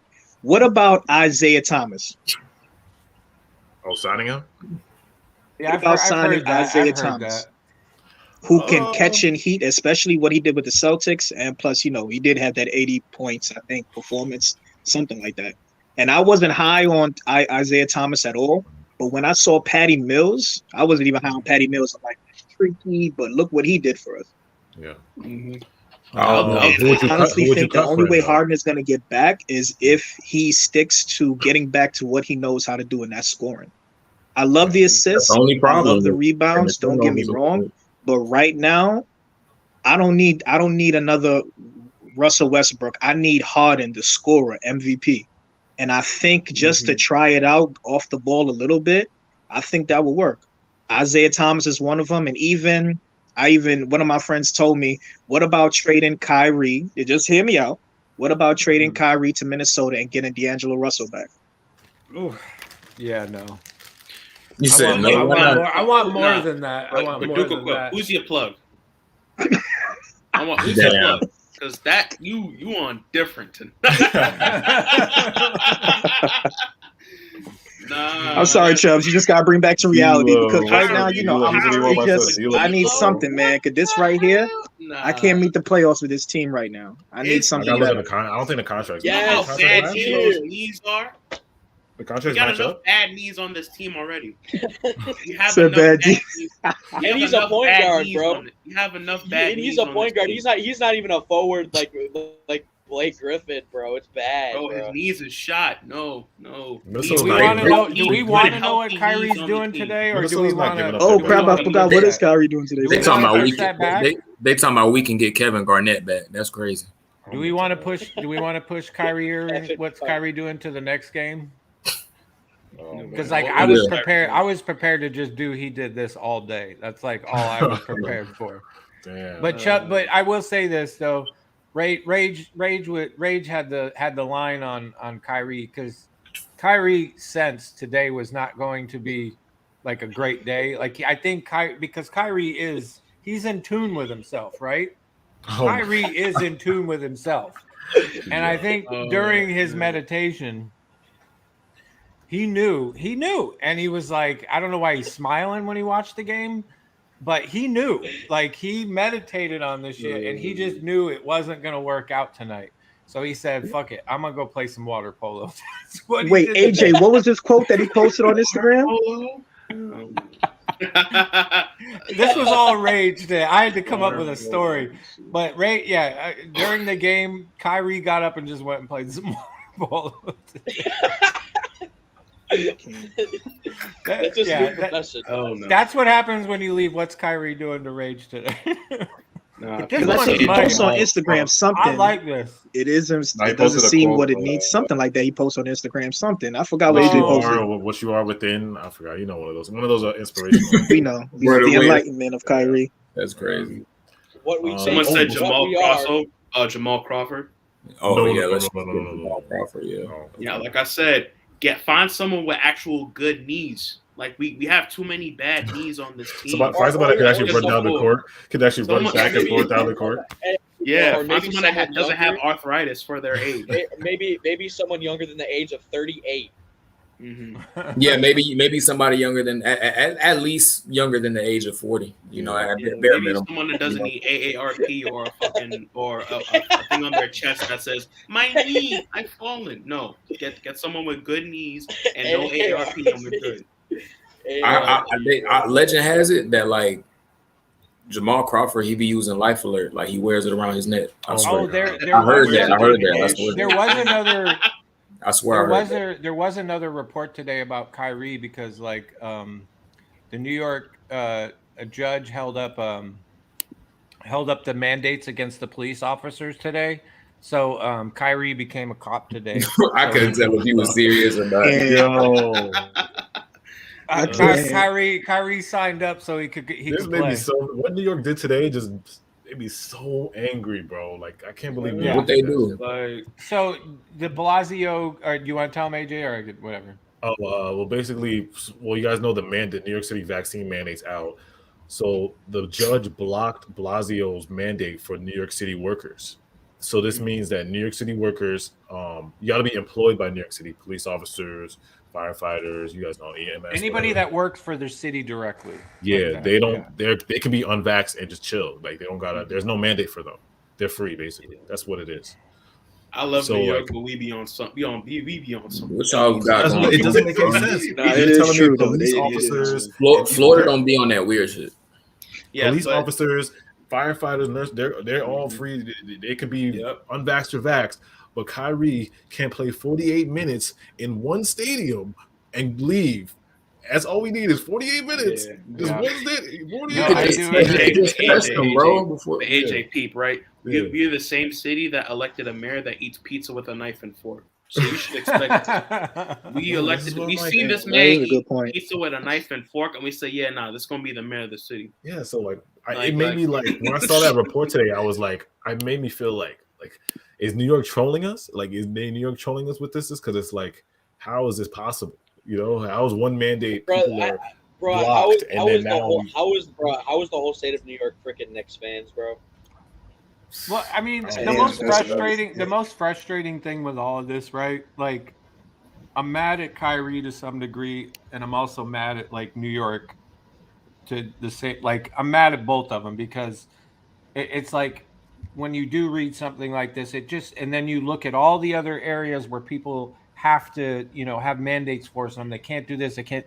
It just gets frustrating because it's like, there doesn't seem to be any consistency across the board. Yeah. And then you have people that go overboard on either side that like, oh, well, Kyrie's a loser because he's not getting back. He's this, he's that. No, I mean, that's ridiculous. Like, what I also find funny about all this at the end of the day is that it's like 9 times out of 10, if you went to the doctors and the doctor asked you to do something that you didn't want to agree with doing, no matter what it was, you would be like, yeah, I don't have to do that. That's my right. But now all of a sudden everybody is like, no, we don't care what your rights are. You can do that. And that's part of the problem too, is that the mandates are kind of ass backwards. It's like New York has like 8 different mandates contradicting each other. Yeah, they enforce them in one section where it affects Kyrie, it affects like the NBA, but over here, the people that are literally next to people every day, day in, day out, nurses, firefighters, cops that come in contact with more human beings close up than Kyrie's playing in a stadium, but guess what? Kyrie's not chilling in the stands. He's not like hanging out, like high-fiving people. Hey, can I get you some popcorn? You want another soda? Like, he just plays Kyrie's not out. But yet the people that are there, they're not enforcing it. So it's frustrating. It's too many mandates. Like I said, there's a mandate for New York city workers. There's a mandate for the city. There's people getting weekly testing here. It's like, what is New York doing right now, bro? You know what I'm saying? What is New York doing, bro? This is what I just can't it made me think, AJ. So remember when they said what's it called, how was a state thing? How Kyrie had to be what's it called? Kyrie had to be vaccinated in order to be able to play. They said, "Nah, it's an NBA thing," or whatever the case was, right? Yeah, exactly. And then I saw the tweet that said, Raptors chose for the players they have to be vaccinated or else they can't play. The Raptors choose that. The NBA does not enforce that. So it cannot possibly be the NBA to be like, nah, that. Oh no, there's no mandate in the NBA. The New York officials came in the NBA like it's the NBA's fault. He literally kept. There's no vaccine mandate for the NBA. Right. Yeah, there's no vaccine mandate for the NBA. It's New York. It's New York just doing this BS with all these different 6, 7, 8 different mandates for you. It depends on who you are, what the mandate is. So that shit just made me mad again, bro. That's basically what it is. And I'm a Brooklyn fan. Like, no, isn't the mandate supposed to be for the protection of the general public, or is it now where the New York is making it for the protection of? It depends who you are, if the mandate applies to you or not. You know what I'm saying? Now it's just weird. The end of the whole thing, like your only hope is that, that the more people push these like over the top like mandates, like sometimes I can understand them, certain scenarios, certain cases, whatever. I do believe it's a business's right to decide whether they want employees or not. That's their choice. It's a private business. If we can, on one hand, the same people that are saying, try to pull religious stuff and say, hey, like, because that was the big thing. A lot of like Catholic and other things, they're against contraceptives, and they were trying to push, well, hey, we should have the right to only offer certain services in our insurance if you work here because that's our religious freedom. Well, it's like, okay, if you can have that, well, then at the same time, a business can decide whether they want their employees to be vaccinated or not. They have that right. Private business. I will never stand in the way of that. But on the flip side is you could only hope that if they keep pushing mandate, like to everything, at some point, like today, a judge said, no, you can't force them. Maybe that loosens up some of the other ones, but whatever. I mean, it's a constitutional right. We have the right to, like, you know what I'm saying? It's a constitutional right. Whether because what surprises me is there's a lot of people that have gotten vaccinated, but also believe in a person's personal choice to do that or not. And I don't know why people can't understand that, where it's like, I got vaccinated, but guess what? If AJ doesn't want to get vaccinated, okay, that's cool with you, man. Like, I'm good with that. You should have the right to choose, at least. That's your right. That's what America is. It's not like a dictatorship. It's not going to change anything between you and I. That's your right. I mean, no big deal. But just so we don't go off. But Duke, is there anything else you got to say before I let you go? Oh, not even. I'm still going to be drop my little $5 comment supporting the live. Of course, I love y'all. We do always appreciate that, brother. Appreciate bro. Other than that, my merch is coming next week. AJ, answer your Instagram messages saying I love you. Chubbs, always. Wait, Chubbs, you got a purple do-rag or is it navy blue? No, that's purple. He's a Laker fan now. He's gonna put a Laker fan. He's gonna put a flag behind him. A Laker fan. No, I got more flavors of do-rags coming over. Yeah. That boy said flavors. That's crazy. You call us flavors, All his flavors. Chubbs, maybe you could be their coach because I heard they looking for a new coach in the Lakers anyway. So. Frank Vogel fired. Frank Vogel fired. Hey, no, he's under fire. It's always something. AD under fire. Hashtag hired Chubbs. Get me on a coaching staff. We low-key might win a chip. I'm not trying to toot my own home. Nah, but I love y'all. Be safe. It's Nets Nation, all right? All right, man. Thanks a lot, dude. Bro. And this is our last caller. The last time this man was up here, he showed a bottle. You got the bottle tonight, or are you calling it? It's only Thursday night, bro. It's not even Friday, though, bro. You put that up. That's what he did. You good tonight? You good tonight, Da Vinci? Yeah, nah, man. No drinking during the week, baby. Friday, wait for Friday, bro. It ain't Friday. It ain't Friday. I can't afford to be losing this government job, man. I save it for the weekends. What's good, bro? How you feeling about I'm good. How about y'all fellas? How y'all doing? I know y'all upset about the game, but overall, I feel much better. Good. This is my therapy. This is therapy. I'll go from watching the game and literally my head's about to fall off from like being like, everything's fine, bro. Now I can laugh about James Harden just tossing it at someone's chest and it just bounced off and it gets down. Let's keep it a buck. This loss probably won't matter in the future, but it's still frustrating to see. Let's really. It just hurts that you have just hurts that you have someone that's about to make $50 million next year playing horrible, and you're losing to teams that have two ways starting. Da Vinci, what's your take on that game though? Like, what's your concerns, bro? I think my major concern, like I was talking to Saint the last week, is just that the bench and us just having these older guys on the team that can't really provide us that oomph. Like playing a team like Houston tonight, you got to think like they are a young team, but what did they do? They hustled. They got up and down the court. They don't really have to run set plays because it's just cutting. Get the ball, pick and roll, slash, just like any other NBA team. Most NBA teams nowadays, they're not running really set plays. You get the Golden States, you get the Spurs. Those teams probably the only teams that really run plays where most people can score. Every other team is a high pick and roll, look for the lob, kick out to the three. Unfortunately for us, we don't have nobody. I mean, you get Clax, but Clax is a limited offensive threat, right? So you put Bruce to pick and roll with James Harden. What can Bruce do outside of the floater? He doesn't do nothing. He's not going. He won't commit to the fact that if he's undersized going to the paint, that he probably should still kick it out, or he'll just pull up and shoot a jump shot. He doesn't have those fundamentals in his game, right? Then looking at the team, you put Millsap in the game, you get someone that can't really get up and down the court. His shooting has went down tremendously. He's not a threat on the post. Blake is too slow. Can't get him the ball enough. James Johnson, he's decent enough where he plays a little bit better than Blake and Millsap, but he's still not a threat offensively, right? So, and then you look at it, you say, okay, tonight we play Houston. You put David Duke in the game, what did he give you? He gave you someone that can get up and down the court. He's young. He's like 6'6", 6'5", or something like that. He got enough height to guard at least three positions. And no, he's not a three-point threat, but he's not going to sit on the three-point line the whole game.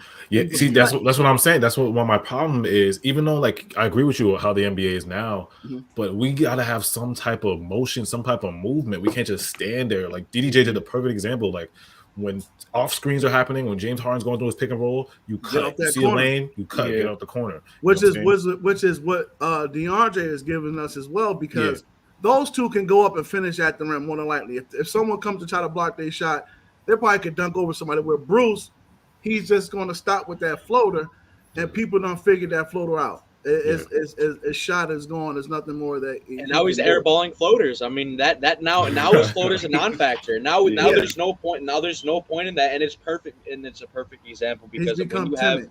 You got and the thing is, like, when you have people who are constantly moving, it's not that easy to figure out. You can't just run ISO ball with people constantly moving. No, you can't. And then I think the reason why a lot of us mad at Harden because we're so used to the 40 points, the 50 points, the 35 points, 10 dimes, whatever it is. That D'Antoni system is not set up for the Nets at all. I'm letting you know that right now. What they did was they played a high pick and roll with him and Capella. And they left three shooters on two on each corner and one at on a high elbow. Right. Where you put the people who can shoot their best percentage shot at their position. We don't have those type of guys where you consider PJ Tucker. Like, can you put Bruce Brown in the corner and say, hey, Bruce, we'll know that you'll make this shot at least 6 out of 10 times. No. We're probably not going to do that, you know? Yeah. And so Nick Claxton, he doesn't have the body frame to set a pick and roll. Obviously, as we can see, because he always getting a foul call. He doesn't set the pick where it sticks the player and it causes a 2-on-1 between him and Harden going to the paint. In the event that if they do clog the paint, then Harden got the opportunity to kick it out to somebody wide open. But you don't have, I like a game tonight, you don't even have Joe Harris out there, so we'll just pack the paint in. You don't have a Kyrie, we'll just pack the paint in. You don't have KD, we'll just pack the paint. You don't even have LA, we'll just pack the paint in. And so you look at this, you say, is this a coaching issue or is this just a personnel issue? It can't be Nash. It got to be the personnel because you got to play with what you got in your hand. So, like I always tell you guys, like with the guys that we drafted, they changed the dynamic for it a little bit because now, even if you don't want Harden to dribble the ball as much, right? You ever notice when Dayron going in the game, he goes right to the box and he posts up. Yeah. That's something that Clax doesn't give us. Yeah. You can't give him the ball and say, hey, I'll give you the ball. Let's see if you can do something. Because tonight, what did he do? He had a perfect opportunity, undersized, and he couldn't do nothing. Yeah. At all. Yeah. He lacks those offensive skills. Yeah, he had it in college for whatever reason. He had a little bit of that. I saw it when he went to the G League. He was shooting threes and going to the Euro, stepping and everything. It's like if you ever play ball, you either got the game in you at any given time whenever you play, or it just depends on who you play against. And when these guys get to the NBA, a lot of times they could be stars through high school, through college. You got people like Pat Beverly that was averaging like 35 a game in high school, go to college and get drafted to the NBA. He can barely shoot. He can't score because the talent caught up to him. Yeah. But he stuck to one thing, playing defensively. What's working for Clax is that he has the size and the mobility to play around on a wing and guard people, but he gets ate up in the paint. Yeah.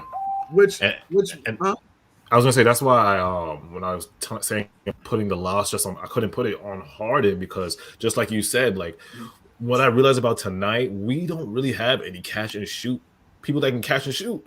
You know what I'm saying? Besides Joe Harris and Patty Mills, no one else can just literally catch the ball right up the three and shoot it. I have a question. Besides our catching, the only catch and shoot guy we really had tonight was Patty Mills. He did not have a good game. I'm not comfortable with Cam Thomas consistently taking catch and shoot 3-pointers. I'm not. He's not really. He can have at times, but he's not really a catch and shoot guy. Here's the deal with Cam. Yeah. Cam is not the guy that you want to sit on the corner and shoot threes. Yeah, he's not. Cam is a guy with the difference between him and Patty is that Cam he can break his man down and get to the basket, or he could pull up and shoot a jumper 15 foot in. Where Patty is content with coming off high roll screens and shooting threes, or just sitting in the corner. So that works against the team because what do we have? We have one legitimate ball dominant playmaker, which is Harden, right? Yeah. And then there's nobody else after that. I mean, people don't understand. KD, people got to realize this. Don't doubt KD's ability to not be able to handle the ball or pass the ball because like Anthony Davis, KD used to play point guard until he just got too tall and it just changed his whole position. KD got the handles. He has the basketball IQ. He's just too good of a great scorer to be worrying about him passing the ball to everybody. Yeah, and you'd rather him shoot that 15-foot shot. Yeah, I've seen KD get like when KD goes in point guard mode, I've seen him go in like get 10, 11 assists like that. Like he can go to that mode, but like it's better for him to be a scorer. You know what I'm saying? He's more natural as a scorer. You don't want to put KD as a playmaker. No. You know? And then I hear people, and I love names. I love there's a reason why there's always changeover in any sport. It's either because we can see on the TV some of the mishaps and mistakes that people make. That team that we went to the playoffs with last year, Harden was hurt, right? But we have Jeff Green got hurt. He was key. But look, we had Shamet. What did he do? He did nothing for us in the playoffs. We had Mike James. He did nothing. Mike James was so great in Europe, but when he got to the net, he was scared to shoot the ball. He would not shoot the ball, and he would shoot these crazy shots they were going, but these are people that you look at and you say, oh, wow. Yeah, Bruce Brown was great in the regular season, but when we went up against the Bucks, he couldn't guard Brook Lopez. He couldn't guard Giannis. And what happened? When he went to the paint, they were swatting the shots everywhere. He couldn't do nothing. So I think the team, they got the draft picks, but, like the Lakers, sometimes you get these players that's out of they peak, but their names, and you figure, let's get these veterans. But like I don't believe that we're going to go anywhere with the bench, with Millsap, with Blake. I can't see it. Like I said, you have to find a way when the trade deadline comes. You got to either let them go and try to bring in some young people. Like they shouldn't. Like we legitimately should have probably tried to find at least to keep Kuzma or keep Harrell, right? Because I can guarantee you, if Harden had Harold to pick and roll with, or even Kuzma, you're going to get some easy points in the paint. You're going to get guys that can run up and they're not doing layups. Blake can't dunk on nobody no more. But you give Harold the ball, he's going up to dunk, man. Like it's impossible. If they would have kept Sekou and Kaycock even, you got two dudes. You got a 6'9" dude. You got a 6'10" dude. You got dudes that they may not be 25-point scorers, but they at least got the length and size, and they can finish at the rim. And this is my hang up with Sean Marks. Like, okay, I understand you got Blake last year, but hey, we can't use Blake the same way. Oh, you got Millsap, but there's a reason why Denver stopped giving Millsap playing time because, yeah, he wasn't really helping them out. Like even Jeff Green over there, and I watch a lot of basketball. Jeff Green is not doing nothing astronomical over there. Yeah. He's having a down year. Yeah, so these dudes, they getting old, man. Like, we have to figure out a way how to say, hey, look, Clax, we got Amari Stoudemire on our team. Bro, I've been saying this. Why you don't have a post game? Why you don't have a floater? No, like one post shot, not one post shot. Nothing at all. Bro, that's what I'm trying to think. Like, what's good with our development coaches? What are our development coaches doing? People don't realize. Look, the greatest players, they develop themselves. It's either you got it or you don't. There was nobody could go in the gym and teach Michael Jordan how to be Michael Jordan. Nobody could teach Kobe how to be Kobe. True. Shaq how to be Shaq. Ewing how to be Ewing. You cannot teach those. Those people have it in them, and a lot of people in the league, they don't have it. There's a reason why there's always the top 10 people. You know who Claxton needs? Claxton needs Hakeem Olajuwon. Remember when Hakeem Olajuwon was training all these people? He trained LeBron too, and then like the next year LeBron had like mad post moves. He trained Yao, bro. He trained Yao. He trained Dwight. I think it was Dwight too. He was training everybody, and everybody next year everybody's post move was on point. Like, but Clax ain't got it, man. He too clumsy. He scared, man. He too timid. He got a lot of X's where it's like, dude, like you should be like it make me upset. I'm like, man, like Jared Allen 25 and 17 the other night. Yeah. Dude, when you haven't even had a 10 and 12 game for us since he's been gone. Yeah. Mm-hmm. Those type of things. But that's the chance you take when you give up so much to get a Harden. Because Harden is a great player. So you got to give up a lot to get that. You know what I mean? Yeah. It's heartbreaking, man. Like I said, there's a lot of concerns that came up tonight that I was just like, damn.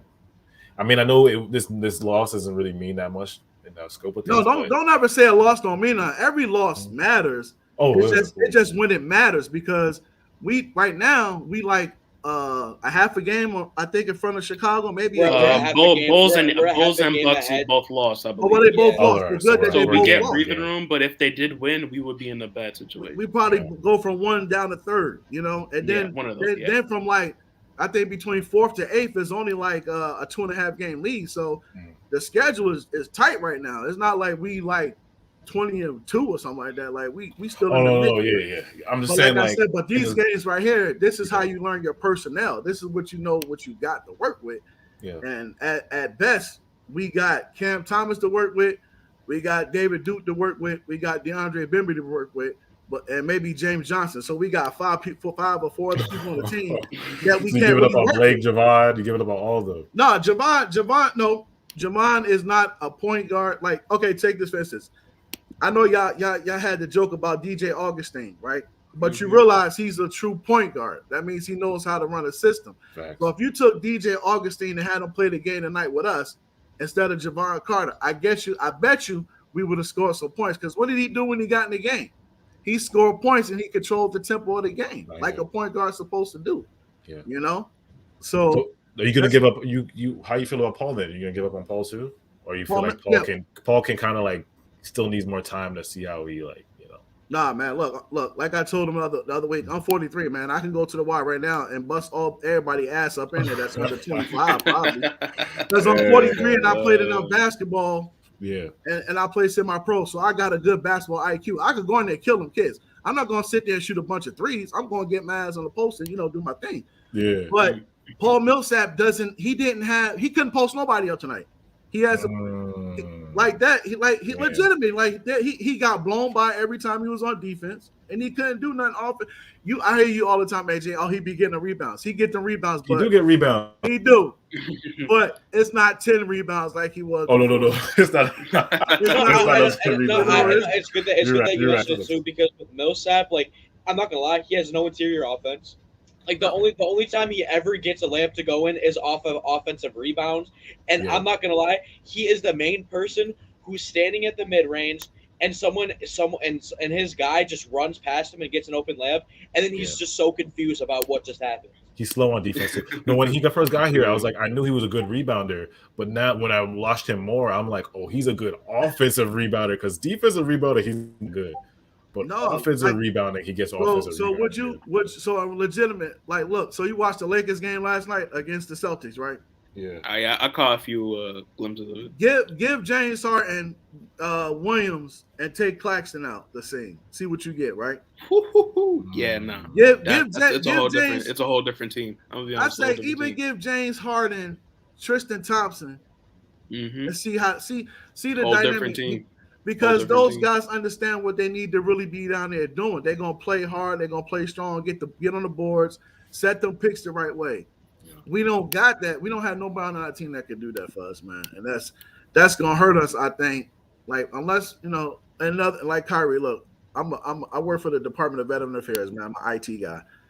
I don't have the vaccine because of my belief is that if I get the vaccine, I still get people and still die. It's really not. To me, it's really not worth it at that point, But my job, they have mandates and stuff like that. Yeah. I respect Kyrie's decision. Us as fans, what people don't understand, those who really love the game like that or got the mindset like, oh, the Nets is going to chip. Kyrie is that piece. Like we don't want to take the chance on that because when you're a diehard fan like that, you want everybody to be there. Yeah. It's not like I wrote in Discord. Yeah, it could be Kyrie's fault, but then at the same time, the NBA had their thing. But the NBA saying it's not us. But who problem isn't that? Well, it's what's that guy? The mayor, right? New York. Whoever he is, he's the reason why. And a new guy coming in, he like, well, we'll just see how it is because it's a political thing, When it's just so messed up in New York. He said no. It's crazy because he said he'd review it and he said all that, and then he was like, no, we're not changing anything. And it's crazy to think that I brought it up earlier, but the thing is like, with the Raptors, they said no one either on their team or the other team cannot play in there. A person asked the mayor or whoever what it was. They're like, why can Kyrie not play in Brooklyn, but Bradley Beal can, or other unvaccinated players can play? I think because he's not a resident or something like that where he's going to be there enough. I think somewhere that's the reason why Bradley Beal is. I'm saying there's so many different mandates. Like I said, now the New York City employees, police, they don't have to be. They have no mandates for them. You know what I'm saying? And now why did they try to lie though? Like Bradley Beal can literally play against us in our home arena. When we can, that's our decision. We can decide to say no, you cannot play because we saw with the Raptors literally just put out a mandate that says no, if a player is not vaccinated, they cannot play. Well, that's a different country. One.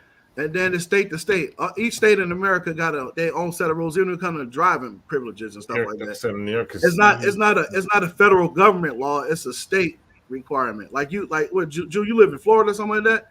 Yeah. So theirs is totally different compared to what is in New York. Like them people just out there free. They didn't even care if people got vaccinated or not. Texas didn't care either. It's like it is what it is, But big cities like New York or California where it's kind of like strict with that money rolling in, they're not going to compromise that, man. They're not going to, Somebody said because New York City don't want to stop unvaccinated entertainers come to the city. But here's my thing. You don't think hometown entertainers will make more money than out-of-town entertainers? I'm confused about it. You think Kyrie's not going to bring more money than Bradley Beal? Right. like that's really unless it's like LeBron or Giannis, Kyrie's going to be like Harden, KD, Kyrie, they're going to be the main attraction unless a bigger star Kyrie is comes in. One of the main attractions in basketball. Basketball period. It won't matter what Kyrie is playing. Must see basketball. People want to dribble because of Kyrie. That's one of the main 3-point shooting and dribbling. It's like people, come on, bro. Like it's just be weekly testing, bro. That's all we need is weekly testing. That's all it is. It don't gotta be this whole mandate stuff with the entertainers. And it makes no sense if Kyrie, you can even do daily testing if it's that serious. Yeah. If he keeps testing negative, what's the point in him not playing? What point are you trying to set here? I don't get it. Rage is all political, man. That's what you got. Then again, it's a political agenda, man. We're looking all across the NBA. This guy got COVID. This guy got COVID. This guy got you COVID. You don't gotta get the vaccine, but we just gonna take your job away. I gotta mention it too. There was just a player. It just happened with somebody. He is now in health and safety protocols after being it was Ja. Double vaccinated and got the booster, and he got the booster, and he still got it. He still got up to 3 You can still shots. get it, bro. That's why it doesn't make sense. Like when people talk about it in a sense that like, oh, well, you have to protect the people. It's like, bro, you can still get it. It's like it's more of like a seatbelt. Like that's really what it is, more of like a seatbelt. It's and even then you can still get it. So it's like I mean, I don't know how old you are, but like legitimately, it's a political thing. When the administrations changed and Biden became the president, the big thing for their administration was to push the coronavirus vaccine, right? And right now, the House and the Senate is mainly controlled by the Democrat parties. So they have to push that in order to say they have accomplished something. Not saying that the vaccine isn't a good thing for the virus or for protecting people. It's just that they're not going to be honest with people and say, hey, people still can get sick. You still can die from it. It's going to be like this is tell-all end. Like if you get the vaccine, then you're good as gold. But as we can see now, like no, it's an ever revolving door. The vaccine will change itself. People going to have coronavirus. We could have it right now, all 5 of us on the screen. We won't even know it because we could be not even symptomatic. We could be good. The number of variants still have it. It never even got the shot ever or nothing. Every variant gets like new marketing. Like every variant is. I'm saying I don't remember any of the old variants. The new Omicron variant. I didn't even know there was variants to begin with. I didn't even know it was variants to begin with. Yeah. I mean, it's a virus. So that's weird, bro. No, it's a virus, so it's always mutating and changing. Yeah. It's chemistry like that. But it is what it is. We're not too political on here before YouTube shut us. I ain't trying to be like that. Adam Silver got the hand on the button right now. Like, those are the things that those are the things. The reason why Kyrie's not playing. Those are just topics that we address and bring up like that. But I still think that we have to find a way. I don't know how them 2-way contracts are going to work, but it's another big thing of mine. And I know y'all don't be liking what I be saying about Ben Simmons. But hear me out on this Ben Simmons thing. I want to hear. Hear me out. Okay. If you do trade Kyrie for Ben Simmons, Kyrie goes to Philadelphia, right? But you got to figure out a way to make Philadelphia weaker than what they are because you don't want Kyrie to go trade for Ben, and then you got to get Tobias. You still got Tobias, and you still got Maxey and all of them. You got to try to get something away from them. So you either try to get Ben and Seth, right, or you try to get Ben and maybe Maxey, right? Mm-hmm. Because Maxey shows that he could play. Maxey's better than Bruce Brown. And Maxey's a better offensive punch than DeAndre though. And he still can play a little bit deeper. Maxey can score and he can score. He can handle the ball and everything, right? But let's just say Ben for Kyrie, right? Let's just think about this. Yeah, we lose the 45% from 3 or something like that. 40-90 and 26 from the field. Points. We lose 90% from the line, right? 93. I hear you, Drew. But look, Kyrie Nation. But look, peep this though, right? Peep this out though. Kyrie Nation. Peep this out. You get Harden off the ball, right? And you get a less turnover prone Ben Simmons handling the ball, right? You now instead of someone who's driving to the hole who can't finish over nobody, you got a 6'10" point guard finishing over people, right? If not, you can have Ben Simmons and James Harden run the pick. Now you giving Ben Simmons the ball at the free throw line, right? You still got LA or KD to pass the ball to, right? As a scorer. Like even if they foul Ben Simmons enough, right? You don't want to do that because you still give KD and Harden a chance to shoot free throws, but you still got 88 to 90% free throw shooters on the line. You get a 6'10" big, you got a lineup. You could run this lineup here. You could put Harden at the 1, right? Or you could put Ben at the 1, Harden at the 2, Joe at the 3, KD at the 4, LA at the 5. You got KD at 6'10", LA at 6'10", and Ben at 6'10".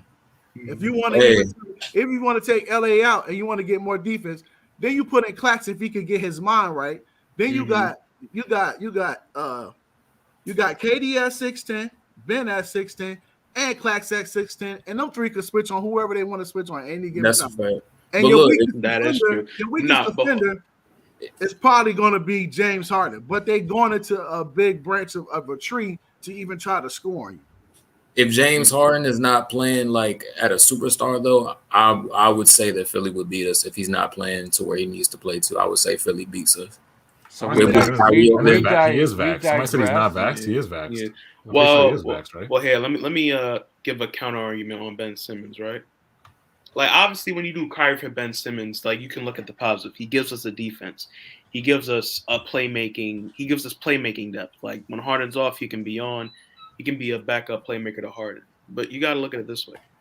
Ben Simmons on the Sixers, the Sixers have done an amazing job to construct a roster specifically to hide Ben Simmons' weaknesses. And Ben Simmons somehow does a great job of showing his weaknesses in the playoffs every time. Yeah. Let's realistically look at it. Ben Simmons and the Sixers, they were the first seed. They had the easiest pass to the finals. They had home court advantage every single series. And he was the main reason they lost in that finals. I mean, in the playoffs. I'm out. He had a post up. He had a post up on, I believe, Trae Young. Oh, you mean when he gave up the dunk? It wasn't Trae Young. He had a post up on one of the Atlanta players, got by him, and had an open lane. Trae Young could have easily dunked on him, violated him. Nuts on his forehead, violated him. Got an N1 and everything. It's up here, bro. He has a mental block. Just call it a spaz moment, because that's all it was. Is just a spaz moment. That's all it was. It was just a spaz moment. Yeah. Nah, bro. He has a serious. He won't shoot. If James Harden was playing good, we could get away with him though. But you gotta look at it this way. But keep it a buck though. Do you think that Ben really probably can't shoot, or is it just a choice of him not wanting to shoot? See, that's what you got to look at it. He has a mental way. It's definitely mental. But Ben don't have to shoot 3-pointers. He could give you a floater from the free throw line. Mm-hmm. He could give you a hook shot and a jump shot in the paint. You know what I'm saying? Yeah. I'll even give you this. If Ben Simmons just says screw it, I'm driving to the paint every single possession, he's making 99% of his shots. Yeah, when Ben Simmons drives to the rim, there's literally little to no when he's. Remember when they was calling him Baby Braun? That's what I'm saying. He bigger than Braun now. They called him Baby Braun before. When he first came in the league, they was like, he's Baby Braun. But Chubbs, the reason why I'm saying is because Kyrie is an uncertainty to our team. Mm-hmm. And the longer you play around with it, we're going to be in a situation where it's going to come February. And Kyrie not going to be on the team. And we're going to be like, man, what we going to be like in the playoffs? Yeah. But, I get it. But it's just the Ben. I'm just saying the Ben Simmons, it sounds good, but if you really break down Ben Simmons and you see reasons why he failed with the Sixers, it's really a lot of times him being his worst enemy and him putting the work in to get better. What if we had no other choice? What if he changes though? You got to think about no other choice. Well, okay. Let me hop in here real quick. Let me hop in here because this originally, like, AJ sent me that little breakdown of that video, and I played it on the stream. I think AJ wasn't here for this. We were trying to figure out what's AJ doing for like 3 streams and shit. So, but I played the thing, and it basically, if worst case scenario, if like James said he didn't want to resign here and he wanted to go to, and somebody said we couldn't do a sign and trade with them because of the tax thing. It doesn't make like. What do you mean? But if the contracts match, you could still do a sign and trade, correct? No, Harden. Harden? It's almost $60 million, man. No, with Harden, like Harden's not going to get traded during the season. They're talking about after the season. Yes, exactly. He's going to be eligible. And then so you can my do point being, like, I mean, honestly, if that was your worst case scenario and you traded him at the end of the season and did a sign and trade there, like, and you brought back Simmons and you brought back Maxey or whoever, like, I get what you're saying, Chubbs. But at the same time, it's like it's the same thing with like Kuzma, right? Everybody was like, Kuzma's trash. Kuzma's the worst thing in the world. And look at Kuzma going over to the Wizards, and he's playing a semi-decent, and they're doing good. Same thing with Montrezl Harrell, right? Like Simmons still has like, yes, the guy has a horrible shooting touch, but he could still do so many things that are good. And I'm just saying, like, if you had to bring somebody like that to this team, I'm pretty sure you could utilize them in a certain way. I'm not saying it's like. Well, let me. He's not my number one choice. Let me. He wouldn't be my first choice. Yeah, right. But I'm pretty damn sure we could do something with him. It's understandable, and he would improve our defense. He would improve our rebounding. He still would be going to the basket threat. Like, and you could work on the shooting with him, and maybe the guy just needs a location change. What about the mental part? Well, here, let me argue how many players have you seen change locations and play better? They've had a shitty time where they were, and they needed a location change, even if it was of their own making. I'm not saying bring Ben here, but I'm just kind of offering the other side that if that was something we did receive, it's not like it's gonna. You still have a potential to make something work there. Well, look at it this way, right? we get on here and we talk about how Kyrie is definitely a distraction from time to time, and like a lot of people love to call Kyrie a head case. Do you not see what Ben Simmons is doing in Philadelphia? I'm not. No, I agree. I don't disagree. Let me finish this. Look at it this way: Philadelphia has done nothing but give Ben Simmons all he needed to succeed. So much to the point, it's almost as if it was hindering Embiid. Like they were low key, not even giving Embiid to use his full potential, just to make sure Ben Simmons was good. I will say part of that though is the 76ers, man. Embiid was hurt. Those dudes came out and said some shit and allowed their players to come out and like just slander the dude quite a bit before it even got to the extreme it is. But I don't even want to get into that. But at the end of the day, I get what you're saying. But let me end it on this. Like Ben Simmons was given everything. They made sure everything. They got Jimmy Butler. They say, you know what? Let's take away Jimmy Butler. Let's give him a bunch of defensive guys and shooters. Even last year, that's probably the best constructed team for Ben Simmons. Let's really look at it. All the shooters, all the defense you need, and he still messed it up. And what does he do in the offseason? He doesn't work on his game. He doesn't take a look at himself and say, you know, how can I get better? You know what he does? Are you talking about Claxton right now? Are you talking about Claxton? You might throw Claxton in that. Are you talking about Claxton right now? Because I just heard didn't work on his game. Like, hey, but look, that was advocate. I thought you were talking about Claxton. But that was advocate. What if somebody were to say that, like, oh, if KD and Harden is there and they're playing good, he might not even have to have that responsibility. He won't. He don't have the responsibility of shooting for us. That's right. That's not his. You take this for a key, right? Would you rather have Ben Simmons going to the paint and get and ones all the time, or would you rather him shooting jump shots? You got to construct when he's on the court that is movement where he can always have a position where he's close in the paint, getting fouled, causing teams to get in foul trouble or high percentage shots. You're not going to send him in a corner like that to shoot unless he proves he can hit those shots. Then you do it though. You know what I'm saying? Yeah. Right, I understand, but let me just finish the thought and then y'all can go ahead. What I was trying to say is, after that loss, he didn't say, you know what, I messed up, I need to get better. He didn't do that. He said, you know what, it's the 76ers' fault, I'm out of here, and try to do some force of trade shit as if he's actually worthy of doing that. Let's be honest, he was not worthy of doing that. He really hasn't improved in 5 years. He hasn't. He literally peaked in his rookie year. Let's really talk. He peaked in his rookie year. Like, I'm ready to have that conversation. He literally peaked in his rookie year. He hasn't had the same averages since his rookie year. I know, but you had the same energy about Kuzma. And Kuzma's no, he didn't. Yes, he did. I did have the energy. Chubbs had the same energy about Kuzma. Nah, he's putting Ben on Harrell. blast, bro. He's been on the hot seat. Chubbs had the same energy for both those guys, and we've seen that a location change did them both better. So that's all I'm saying. Well, look at this. It's more. I see the argument for Kuzma coming here than Ben. That I'll just put. I see more of an argument. Kuzma had good showings in the 2020 playoffs, so that's a big difference, though. But to end this, I was just saying to end this though, because we got to get out of here. Was just that if that was a worst case scenario and you got back Ben Simmons and Maxey and maybe something else, it wouldn't be the end of the world. I get the concerns, but I still think you could make it work. But yeah, and truthfully, the 76ers have made that Embiid's team. It's not Ben's team, it's Embiid's team. But Embiid has been hurt a lot over the seasons, though. Even though as nice as Embiid is, Embiid ain't taking him to the promised land either. Yeah, Embiid ain't done much himself, you know. Right. So, but let's be honest. But look, when we see Embiid, but here, Embiid was on one leg and still had more of an impact than Ben Simmons. No, I'm not disagreeing, but I'm just saying. Front.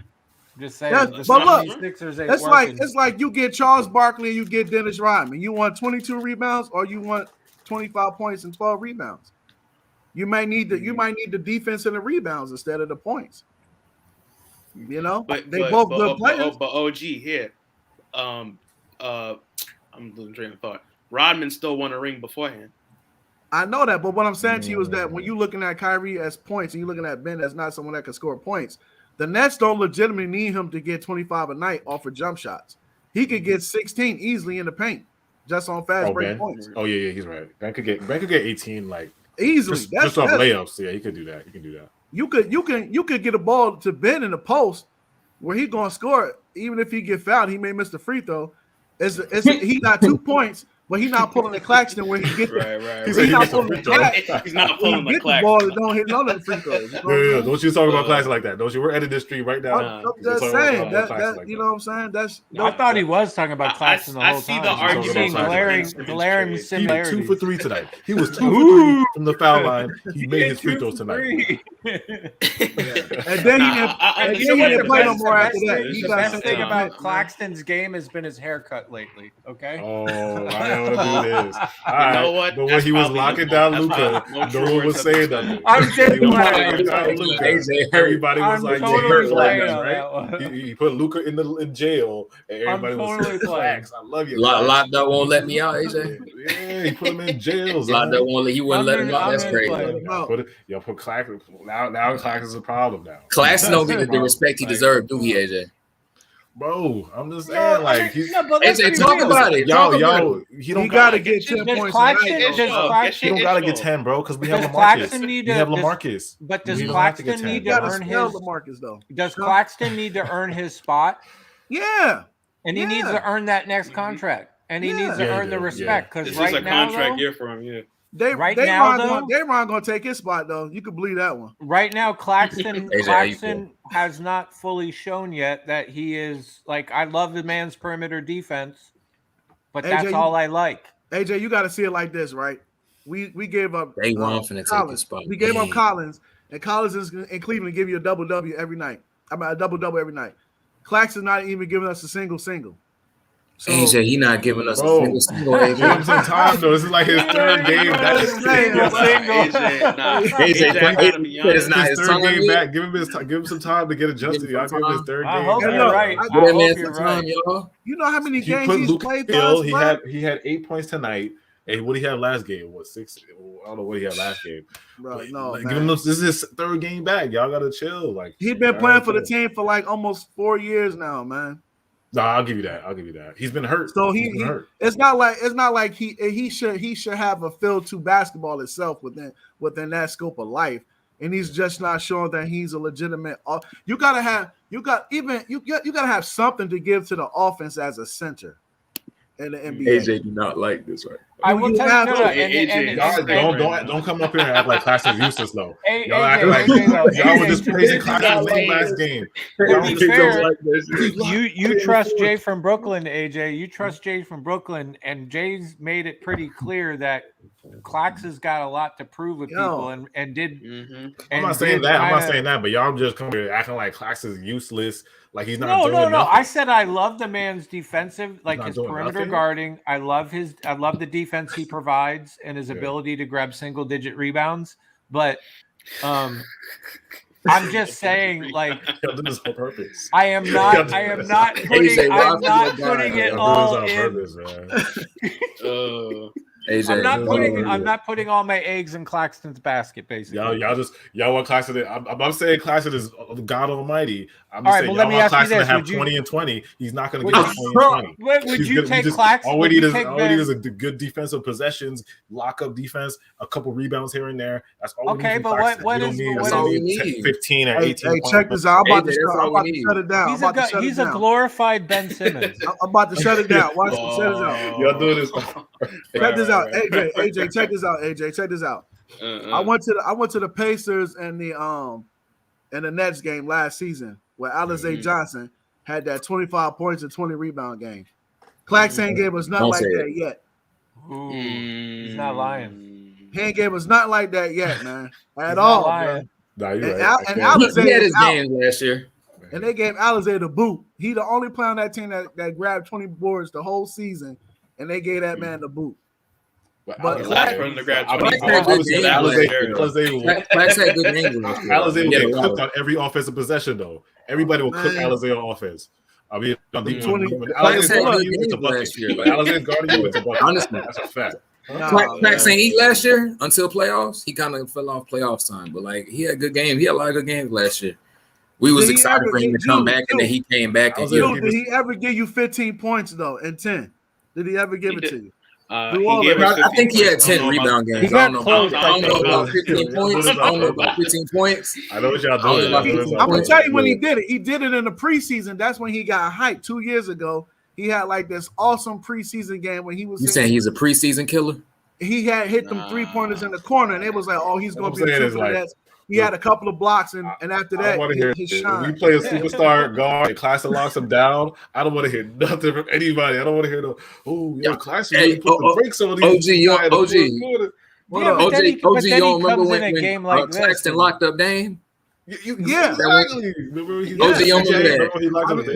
look, hey, Jew, he didn't lock up Giannis though. I mean, Giannis is unstoppable though. Giannis is like Are you okay with just keeping Claxton having zero offensive ability and just basically coming in to just once in a while play good defense on a good player? Like that's what you're saying.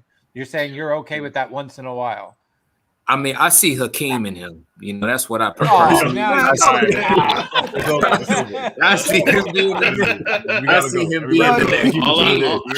Everybody hit that like button.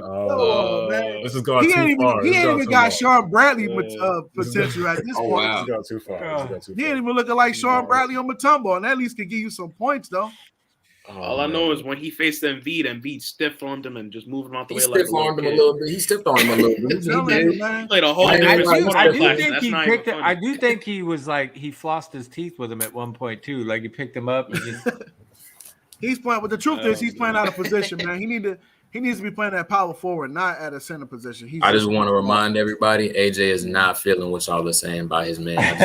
Everybody. He can't. I know what y'all doing. I'm piling on Claxton, you know. You can't vouch for Clax because you ain't even got a poster of Clax on your wall behind. Oh wow! Oh, he exposed you. That's crazy. You don't got no posters. You got a poster of that dude. Come on, Claxton don't got no posters, bro. I think AJ just said Claxton didn't even have a poster. This is a Claxton poster. Because you vouching for like next super chat, we're gonna put that to our AJ's Claxton post so he can put it up there. AJ, you can at least you can print something. I'm not getting a Claxton poster before I get a Sean Marks. I want somebody find me a Sean Marks poster. I challenge this chat. I told y'all in the chat. If somebody can find me a Sean Marks poster, I'm finding a Sean Marks poster before. Print one off Google and just staple it on your wall. I want a Sean Marks poster. I'm just saying I got that same KD jersey, but like, look. If you vouching for Clax, man, you gotta have some paraphernalia for him up there around. Paraphernalia. All I have from Clax is his comment on my. You ain't got no bobblehead or nothing. I got his comment on my Instagram. That's all I have.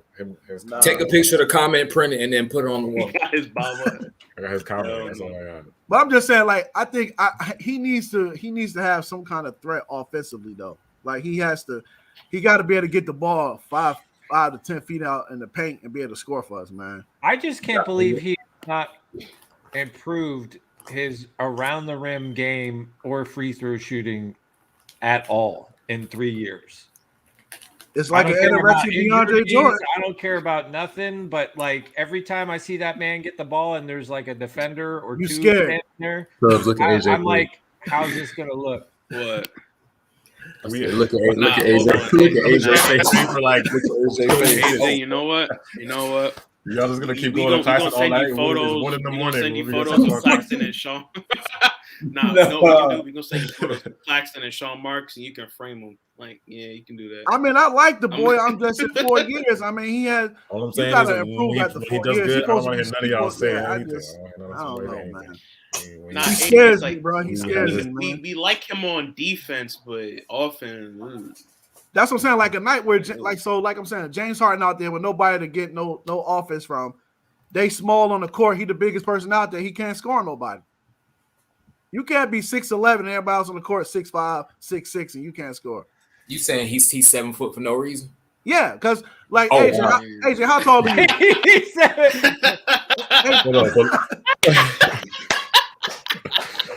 He still look the same, except for his dreads have grown longer, man. He still got the same body. That's it. That's how AJ. That's how AJ. You're talking about he's 7 foot for no nothing, but who did Claxton score more than? Claxton had 8 points. He had more points than James Johnson. He had more points than DeAndre Bembry. He had more points than Blake Griffin. Those are all off the alley oops, bro. We talking about. So how you talking about those off the alleys, man? Those off the alleys, bro. Talk about you know, hey AJ, you know he didn't earn any of those points. No, those are Let's say we're. I just do it. I just say anything against Claxton. I just say AJ, how tall are you, man? AJ, how tall are you? Bro, we're ending this chat, man. Answer the question, man. Wow, man. I've been trying to end this. It's 1:16 in the morning, bro. AJ, you 6'4"? No, AJ's. Look. He said, "Yeah." All right, let's end it. This is pointless. What does this have to do with the Rockets? What does this have to do? Look, people are leaving. We have 90 people on the stream. Look, I'm 6'1", bro. I'm 6'1", and I got a post game. I'm 6'1", and I got a post game, right? Oh wow. Claxton's 6'11", and he has no post game, bro. Yeah. It's just Kyrie can post up better than Claxton. I said that. That's the first thing I said.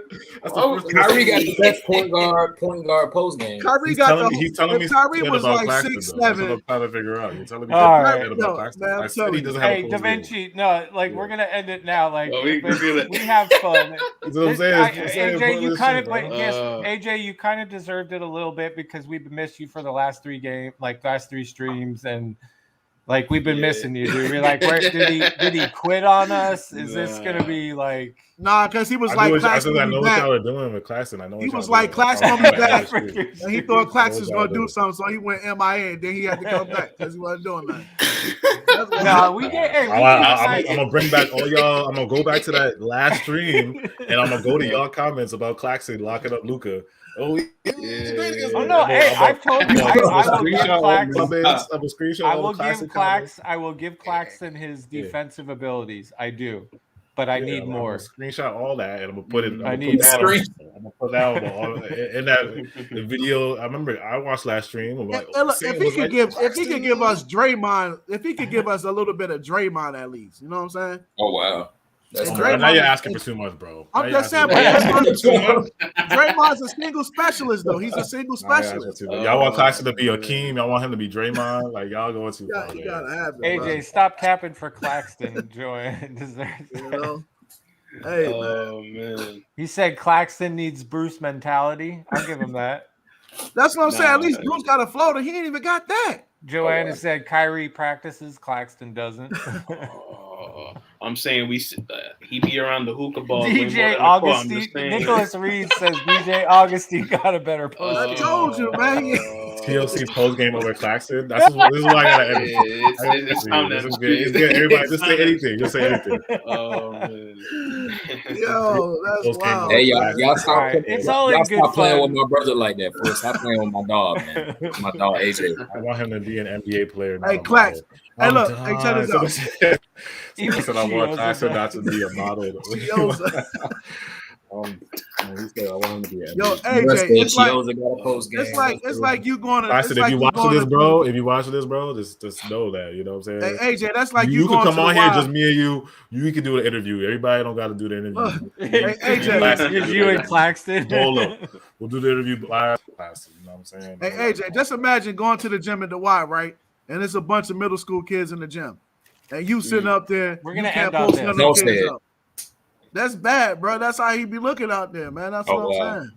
That's all I'm saying. That's all I'm saying. When it's undersized people out there, he should be getting buckets. Listen, at the end of the day, I love Claxton's defense and his rebounding, which he does provide that need. It has been evidence since he came back. However, tonight's game just exposes it. Games like this expose Claxton's offensive abilities. And that's it. I mean, I hope he works on it if we keep him. I really do, because I do think as time goes on, his defense and his rebounding is only going to get better.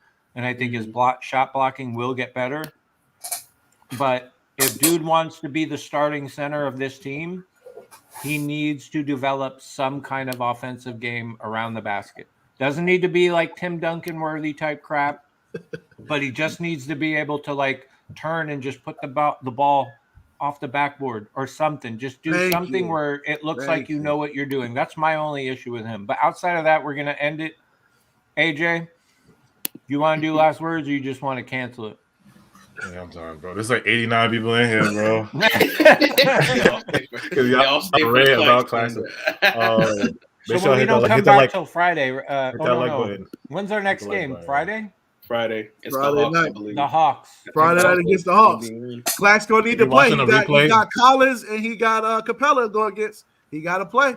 Yeah, I gotta put it in the comments. You watch this replay, stop at an hour where you just talk about the game after the hour. Then you gotta just if somebody listens to this whole stream, God bless you. God bless you. God bless you. Everybody, 88 people in here, God bless all y'all for listening to this. Man. Yeah, y'all real. But hey, Da Vinci, I appreciate you coming up, man. It's fun. Yeah, shout out. Hey, I appreciate the love, man. It's a good thing, man. I'll be around. I'll be around. Yeah, Donna, no Chubb's last word this time. I was just on the stream. I think my rant's in the middle of the stream right now. I think my little side. Kevin Knox. What's that, Kevin Knox? You know what the last words are? Straight up, last words are this. We just going to end it. Hey, wait. One more thing though. Hey, Nicholas Elijah incoming. Don't play with him. Nicholas Elijah. All right. Incoming. He's coming. Chubbs, Julian, AJ, Da Vinci. Appreciate you guys. We did have a good stream. AJ, you got anything to say before I hit the end button? All right, y'all. Good night. All right, folks.